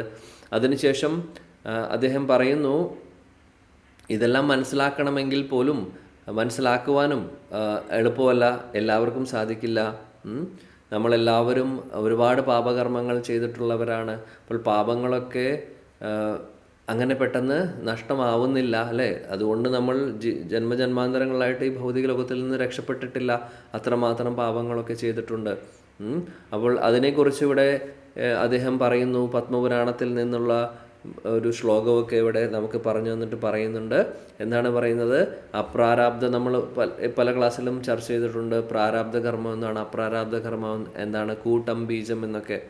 അപ്പോൾ ഇതെല്ലാം പാപങ്ങൾ നമ്മൾ ചെയ്ത് അത് പിന്നെ അത് അനുഭവിക്കാൻ വേണ്ടി ഇങ്ങനെ അത് വരും, അനുഭവിക്കേണ്ടി വരും. നമ്മൾ എന്തായാലും ഒന്നും നമുക്ക് ഒഴിവാക്കാൻ സാധിക്കില്ല. അപ്പോൾ ഇതെല്ലാം ഇങ്ങനെ അക്കൗണ്ടിൽ നമ്മുടെ കിടക്കുന്നുണ്ടാവും. അത് ചിലത് ബീജരൂപത്തിലായിരിക്കും, ചിലത് കൂട്ടം, അല്ലെങ്കിൽ അത് പാപമായിട്ട് മാറിയിട്ടുണ്ടാവില്ല, അതിന് മുമ്പത്തെ സ്റ്റേജ് ആയിരിക്കും. പക്ഷേ ഇതൊക്കെ പതിയെ പതിയെ വളർന്ന് ഒരു ചെടി വളരുന്ന പോലെ തന്നെ, ഒരു വിത്തിൽ നിന്ന് വളരുന്ന പോലെ തന്നെ ഇതെല്ലാം വളർന്ന് വരുന്നു. ഫലം വരുന്ന സമയത്ത് നമ്മളിത് അനുഭവിക്കുന്നു. അങ്ങനെയാണ് നമ്മൾ ഓരോ കർമ്മങ്ങളും അനുഭവിക്കുന്നത്. നമ്മൾ ചെയ്തിട്ടുള്ള ഓരോ പാപകർമ്മങ്ങളൊക്കെ അനുഭവിക്കേണ്ടി വരുന്നത്. അപ്പോൾ ഇതെല്ലാം, ഈ പാപകർമ്മങ്ങളെയൊക്കെ പൂർണ്ണമായിട്ടും നശിപ്പിക്കാനുള്ള ശക്തിയുണ്ട്. എന്തിന്? ഭക്തിയുത സേവനങ്ങൾക്ക് അത്രമാത്രം ശക്തിയുണ്ട്. അതുകൊണ്ടാണ് പവിത്രം ഉത്തമം എന്ന് പറയുന്നത് എന്ന് ശീല പ്രഭുപാദി ഇവിടെ പറയുന്നു. ഉത്തമമായിട്ടുള്ള, അതീന്ദ്രിയമായിട്ടുള്ള കാര്യമാണ് ഭക്തിയുത സേവനങ്ങൾ. അതേപോലെ തന്നെ പവിത്രമാണ്, ശുദ്ധമാണ്. അപ്പോൾ എത്രമാത്രം പാപങ്ങളൊക്കെ ഉണ്ട് നമ്മുടെ അക്കൗണ്ടിൽ എന്നുണ്ടെങ്കിലും ഭക്തിയുത സേവനങ്ങൾ ഇത്രയും, അതായത് അതീന്ദ്രിയമായിട്ടുള്ള ഈ ഒരു കാര്യം, പരിശുദ്ധമായിട്ടുള്ള ഈ ഒരു കാര്യം നമ്മൾ ചെയ്യുകയാണെങ്കിൽ അതിനെയെല്ലാം നശിപ്പിക്കുവാനുള്ള ശക്തിയുണ്ട്. അതാണ് പറയുന്നത്. എന്നിട്ട് അദ്ദേഹം പറയുന്നു, ഇത് എങ്ങനെയാണ് ചെയ്യേണ്ടത്? ചെയ്യുവാൻ എളുപ്പമല്ല. നമുക്ക് നേരിട്ട് ചെയ്യുവാൻ സാധിക്കും, നമുക്ക് പ്രാക്ടിക്കലി ചെയ്യുവാൻ സാധിക്കും. എങ്ങനെയാണത് ചെയ്യാൻ സാധിക്കുന്നത്? ഭഗവാന്റെ തിരുനാമം ജപിച്ചുകൊണ്ട് ഹരേ കൃഷ്ണ ഹരേ കൃഷ്ണ കൃഷ്ണ കൃഷ്ണ ഹരേ ഹരേ, ഹരേ രാം രാമ രാം ഹരേ ഹരേ. അപ്പോൾ ഒരിക്കലും ഇത് ഒരു തിയറി ആയിട്ട് മാത്രമല്ല പറയുന്നത്, പ്രാക്ടിക്കലി നമുക്കിതെങ്ങനെ ചെയ്യാൻ സാധിക്കും എന്നുള്ളതും പറഞ്ഞു തരുന്നുണ്ട് ഈ അറിവിൽ. ഭക്തിയുത സേവനങ്ങൾ ചെയ്യുക അത്രമാത്രമല്ല, എന്തൊക്കെയാണ് ഭക്തിയുത സേവനങ്ങൾ, എങ്ങനെയെല്ലാം ഇതെല്ലാം നമുക്ക് ചെയ്യാൻ സാധിക്കും. അപ്പോൾ ഭഗവാന്റെ നാമം ജപിക്കുക ഒരു കാര്യം, ഭഗവാനെക്കുറിച്ച് കേൾക്കുക, ഭഗവാന്റെ ശ്രവണം എന്ന് പറയുന്നത്, ഇതെല്ലാം. അതേപോലെ തന്നെ മറ്റുള്ളവർക്ക് ഭഗവാനെക്കുറിച്ച് പറഞ്ഞു കൊടുക്കുക. അപ്പോൾ ഇതെല്ലാം നമ്മൾ ചെയ്യുമ്പോൾ ശീല പ്രഭുപാദി ഇവിടെ വളരെ മനോഹരമായിട്ട് പറയുന്നത് എന്താണെന്ന് വെച്ചാൽ, നമുക്ക് ഭക്തിയിൽ മുന്നോട്ട് പോകാൻ സാധിക്കുന്നു. അതുമാത്രമല്ല, നമ്മൾ ശുദ്ധീകരിക്കുന്നു. നമ്മൾ പതിയെ പതിയെ ശുദ്ധീകരിച്ച് പൂർണ്ണമായിട്ടും ഭഗവത് സാക്ഷാത്കാരം നേടുവാനുള്ള യോഗ്യത നമുക്ക് നേടുവാൻ സാധിക്കുന്നു. അതിനുശേഷം ശീല പ്രഭുപാദി ഇവിടെ നാരദ മഹർഷിയെക്കുറിച്ച് പറയുന്നു. നാരദ മുനിക്ക് സംഭവിച്ചിട്ടുള്ളത്, അദ്ദേഹത്തിൻ്റെ പൂർവജന്മത്തിൽ സംഭവിച്ച കാര്യം. ഒരു ശൂദ്ര പുത്രനായിട്ട് ജനിച്ചിട്ടും അദ്ദേഹത്തിന്, അതായത് ഒന്നും ആദ്യ തുടക്കത്തിൽ അറിയുന്നുണ്ടായിരുന്നില്ല. പക്ഷേ അദ്ദേഹവും അദ്ദേഹത്തിൻ്റെ അമ്മയും ശുദ്ധഭക്തരെ, സാധുജനങ്ങളെ സേവനം ചെയ്യുമ്പോൾ അവരുടെ മഹാകാരുണ്യം കൊണ്ട് അദ്ദേഹത്തിൽ ഈ ഭക്തിയുത സേവനങ്ങളെക്കുറിച്ച്, ഭക്തിയെക്കുറിച്ച് ഇപ്പോൾ നമ്മൾ പറയുന്ന വളരെ ഗുഹ്യമായിട്ടുള്ള ഈ അറിവുകളൊക്കെ അദ്ദേഹത്തിൻ്റെ ഹൃദയത്തിൽ പതിയെ പതിയെ വളർന്നു വന്നു. അപ്പോൾ അതിൻ്റെ കാരണം എന്താണ്? സത്സംഗം, സാധുജനങ്ങളുടെ മഹാകൃപയും അതേപോലെ തന്നെ അവരുടെ സഹവാസത്തിൽ ഇരുന്നു കൊണ്ട് അവരുടെ മഹാ അനുഗ്രഹം കൊണ്ടും അദ്ദേഹത്തിന് അത് സാധിച്ചു. അല്ലെങ്കിൽ അദ്ദേഹത്തിന് ഈ അറിവ്, അതാണ് പറയുന്നത്, അല്ലെങ്കിൽ അദ്ദേഹത്തിന് ശൂദ്ര കുടുംബത്തിലായിട്ടുള്ള ഒരു കുടുംബത്തിലായതുകൊണ്ട് ഇതെല്ലാം അറിയുവാനുള്ള ഒരു അവസരം അദ്ദേഹത്തിന് ഉണ്ടായിരുന്നില്ല. പക്ഷേ സാധു കൃപ കൊണ്ട് ഉച്ഛിഷ്ടവും, അതായത് സാധുജനങ്ങളുടെ ഉച്ഛിഷ്ടം മഹാപ്രസാദം കഴിച്ചു. അതേപോലെ അവരുടെ പാദസേവനങ്ങൾ ചെയ്തു. അവരുടെ പാദങ്ങൾ കഴുകിയിട്ടുള്ള ആ ചരണാമൃതം സേവിക്കുന്നു. അവരുടെ പാദങ്ങളിലെ ആ ധൂളി, അതെല്ലാം അദ്ദേഹം ശരീരത്തിൽ ലേപനം ചെയ്യാൻ സാധിക്കുന്നു. അപ്പോൾ ഇതൊക്കെ ഇതിന് സാധിച്ചു. അപ്പോൾ ചൈതന്യ ചരിതാമൃതത്തിൽ പറയുന്ന പോലെ 3 ശക്തിയേറിയിട്ടുള്ള കാര്യങ്ങളുണ്ട്. എന്തൊക്കെയാണത്? ഭക്തപാദധൂലിയാറ ഭക്തപാദജൽ ഭക്തഭുക്ത അവശേഷ തീന മഹാബൽ. ഈ 3 കാര്യങ്ങൾ. പരിശുദ്ധ ഭക്തൻ്റെ ഉച്ഛിഷ്ടം, പരിശുദ്ധ ഭക്തൻ്റെ പാദങ്ങളുടെ ധൂളി, അതേപോലെ തന്നെ പരിശുദ്ധ ഭക്തരുടെ ചരണാമൃതം. ഇത് 3ഉം വളരെ ശക്തിയുള്ളതാണ് എന്നാണ് പറയുന്നത്. അപ്പോൾ അത് നമ്മൾ കണ്ടു. നാരദമുനിയുടെ ലീലയിൽ നമ്മൾക്ക് മനസ്സിലാക്കാൻ സാധിക്കുന്നു. അദ്ദേഹത്തിന് ഇതെല്ലാം ലഭിച്ചു. എങ്ങനെയാണ് അദ്ദേഹം വീട്ടിൽ വന്ന സാധുജനങ്ങളെ അവർ സേവിച്ചു. അദ്ദേഹത്തിൻ്റെ അമ്മയും കൂടെ സേവിച്ചു. അപ്പോൾ അവരിൽ നിന്ന് ഇദ്ദേഹം ഇതെല്ലാം പഠിച്ചു. അപ്പോൾ ഒന്നും അറിയാത്ത ചെറിയ കുട്ടിയായിരുന്ന നാരദമുനിയുടെ ഹൃദയത്തിൽ അതിൻ്റെ വിത്തെല്ലാം ആരാണ് പാകുന്നത്? ഈ ശുദ്ധ പരിശുദ്ധ ഭക്തരെ. അവരുടെ മഹാകാരുണ്യം കൊണ്ട് അദ്ദേഹത്തിൻ്റെ ഹൃദയത്തിൽ ശുദ്ധ ഭക്തിയെക്കുറിച്ച് ഉള്ള ജ്ഞാനത്തിന് തുടക്കമിടുന്നു. അങ്ങനെ കിട്ടിയിട്ടുള്ള അറിവ് അല്ലെങ്കിൽ മനസ്സിലാക്കുന്ന കാര്യങ്ങൾ ഉള്ളിൽ നിന്ന് ഭഗവാൻ തന്നെ പതിയെ പതിയെ വെളിപ്പെടുത്തി കൊടുക്കുവാണ്. ചെറിയ കുട്ടിയായിട്ടുള്ള നാരദമുനി ഇതെല്ലാം ഉപേക്ഷിച്ച് അദ്ദേഹം കാട്ടിലേക്ക് പോകുന്നതും ഭഗവാന്റെ തിരുനാമം ജപിച്ചുകൊണ്ട് ധ്യാനിക്കുന്നതൊക്കെ എങ്ങനെ അദ്ദേഹത്തിന് സാധിച്ചു? ഇതെല്ലാം കൃപ. ആരുടെ കൃപ? ആ സാധുജനങ്ങളുടെ കൃപ. അതുകൊണ്ട് സാധിച്ചതാണ്. അതാണ് ഇവിടെ പറയുന്ന കാര്യം. പിന്നെ നാരദമുനിയെക്കുറിച്ച് പറഞ്ഞുകൊണ്ട് തന്നെ ധർമ്മ്യം എന്ന് പറയുന്ന വാക്കിനെ കുറിച്ചും ശീല പ്രഭുപാദി ഇവിടെ എക്സ്പ്ലെയിൻ ചെയ്യുന്നുണ്ട്. സവേപും സപരോ ധർമ്മ യഥോ ഭക്തി രഥോക്ഷജെ. അപ്പോൾ പരമമായിട്ടുള്ള ധർമ്മം എന്ന് പറയുന്നത് ഭഗവത് സേവനമാണ്, ഭക്തിയുത സേവനമാണ്. അതിൻ്റെ അപ്പുറത്ത് വേറെ ഒന്നും തന്നെയില്ല. അപ്പോൾ അങ്ങനെ ഈ പരമമായിട്ടുള്ള ധർമ്മം നമുക്ക് എങ്ങനെ മനസ്സിലാക്കുവാൻ സാധിക്കുന്നു? ആചാര്യകൃപ അല്ലെങ്കിൽ ഗുരുജനങ്ങളുടെ കൃപ, സാധുജനങ്ങളുടെ കൃപ കൊണ്ടാണ്. അല്ലാതെ നമുക്ക് മനസ്സിലാക്കുവാൻ സാധിക്കില്ല. അപ്പോൾ നാരദമുനിയെക്കുറിച്ച് ശീല പ്രഭുപാദി അതാണ് പറയുന്നത്. അദ്ദേഹം ചെറിയ കുട്ടിയായിരുന്നു, വേദപണ്ഡിതനൊന്നും ആയിരുന്നില്ല, അദ്ദേഹം ഗുരുകുലത്തിൽ പോയിട്ട് ഇതൊന്നും പഠിച്ചിട്ടില്ല. പക്ഷേ അദ്ദേഹത്തിന് അറിയേണ്ടതായിട്ടുള്ള എല്ലാ അറിവുകളും, എല്ലാ ശാസ്ത്രങ്ങളുടെയും സാരാംശമായിട്ടുള്ള ഭക്തിയുത സേവനത്തെക്കുറിച്ച് അദ്ദേഹത്തിൻ്റെ ഹൃദയത്തിൽ അദ്ദേഹത്തിന് ലഭിച്ചു. എങ്ങനെ ലഭിച്ചു? സാധു കൃപ, സാധുജനങ്ങളുടെ സത്സംഗം കൊണ്ട് അദ്ദേഹത്തിന് ലഭിക്കുന്നു. അപ്പോൾ അതാണ് ആചാര്യവാൻ പുരുഷോ വേദ. ആചാര്യന്മാർ അല്ലെങ്കിൽ ഗുരുജനങ്ങളുടെ മഹാകാരുണ്യം കൊണ്ട് എല്ലാ അറിവുകളും നേടുവാൻ സാധിക്കുന്നു. അപ്പോൾ സ്കൂളിൽ പോവാതെ തന്നെ എങ്ങനെ അദ്ദേഹത്തിന് സാധിച്ചു? അതാണ് കൃപ. അതാണ് അത്രമാത്രം ശക്തിയുണ്ട് ഭക്തിയുത സേവനങ്ങൾക്ക്. പിന്നെ അദ്ദേഹം സുസുഖത്തെക്കുറിച്ച് പറയുന്നു. സുസുഖം എന്ന് പറഞ്ഞു കഴിഞ്ഞാൽ വളരെ സന്തോഷമായിട്ട് നമുക്ക് ചെയ്യാൻ പറ്റുന്ന കാര്യങ്ങളാണ് ഭക്തിയുത സേവനങ്ങൾ. ആരും വിഷമിച്ച് കഷ്ടപ്പെട്ട് ചെയ്യേണ്ട കാര്യമല്ല. നമുക്ക് വളരെ സിമ്പിളായിട്ട് ഇരുന്നു കൊണ്ട് ഭഗവാനെക്കുറിച്ച് ഇപ്പോൾ എല്ലാവരും ഇവിടെ സൂമിലിരുന്ന് കേൾക്കുന്നു. ഇത്രയും ബുദ്ധിമുട്ടുള്ള കാര്യമാണോ? ബുദ്ധിമുട്ടില്ല. പലവരും കിച്ചണിൽ ജോലി ചെയ്യുന്നുണ്ടാവും, പലവരും വേറെ കാര്യങ്ങൾ ചെയ്യുന്നുണ്ടാവും. എന്നാലും നമ്മൾ ഭഗവാനെക്കുറിച്ച് സുഖമായിട്ട് കേൾക്കുന്നു. അതേപോലെ തന്നെ നമ്മൾ ഭഗവാന് സമർപ്പിച്ചിട്ടുള്ള പ്രസാദം നമ്മൾ കഴിക്കുന്നു. സന്തോഷമുള്ള കാര്യം. ഭക്ഷണം കഴിക്കുക എല്ലാവർക്കും ഇഷ്ടമുള്ള കാര്യമാണല്ലേ.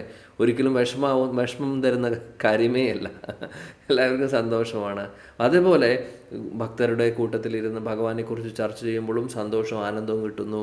തിരുനാമം ജപിക്കുമ്പോൾ സന്തോഷം, പിന്നെ കീർത്തനത്തിൽ ഡാൻസ് കളിക്കുമ്പോൾ സന്തോഷം കിട്ടുന്നു. അപ്പോൾ ഇതെല്ലാം സന്തോഷം തരുന്ന കാര്യമാണ്. അതുകൊണ്ട് സുസുഖം എന്ന് പറയുന്നു.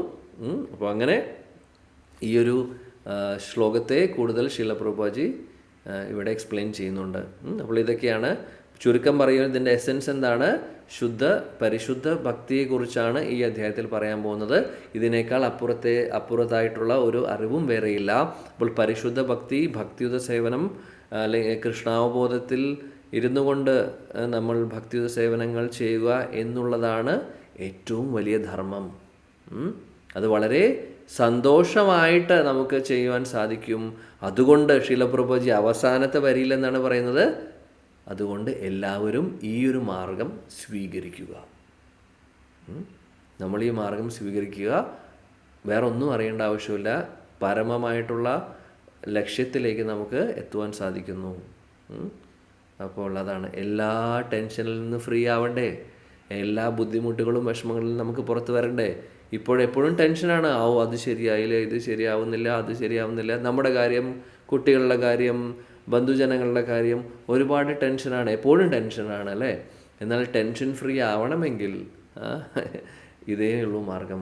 ഈ ഭക്തിയുത സേവനങ്ങൾ നമ്മൾ ജീവിതത്തിൽ പരിശീലിച്ച് മുന്നോട്ട് പോവുക, നമ്മുടെ പ്രയോറിറ്റി ഭക്തിയുത സേവനമാക്കി മാറ്റുക. അങ്ങനെ നമ്മൾ ചെയ്യുമ്പോൾ തീർച്ചയായിട്ടും നമുക്ക് ഈ ബുദ്ധിമുട്ടുകളിൽ നിന്നൊക്കെ പുറത്തു വരാനും സാധിക്കുന്നു. പരമമായിട്ടുള്ള ലക്ഷ്യത്തിലേക്കും ഈ മനുഷ്യജന്മം പൂർണ്ണമായിട്ടും സാക്ഷാത്കരിക്കപ്പെടുന്നു. ഇല്ലെങ്കിൽ വീണ്ടും നമ്മൾ ഈ ഒരു ജന്മം പാഴാക്കി കളയേണ്ടി വരും. അതുകൊണ്ട് ഈ ഒരു മാർഗം എല്ലാവരും സ്വീകരിക്കുക എന്നാണ് ശ്രീല പ്രഭുപാദി നമുക്ക് ഈ ഭാവാർത്ഥത്തിൽ അവസാനം നമുക്ക് തരുന്ന ഒരു നിർദ്ദേശം. ആ നിർദ്ദേശം നമ്മളെല്ലാവരും സ്വീകരിക്കുക. ഓക്കെ, ഹരേ കൃഷ്ണ. ഓൾറെഡി വൈകിപ്പോയി, എന്നോട് ക്ഷമിക്കണം. ശ്രീമദ് ഭഗവത്ഗീത കി ജയ, ജഗദ്ഗുരു ശ്രീല പ്രഭുപാദ കി ജയ. ഹരേ കൃഷ്ണ കൃഷ്ണ കൃഷ്ണ ഹരേ ഹരേ, ഹരേ രാം രാം രാം ഹരേ ഹരേ. Thank U.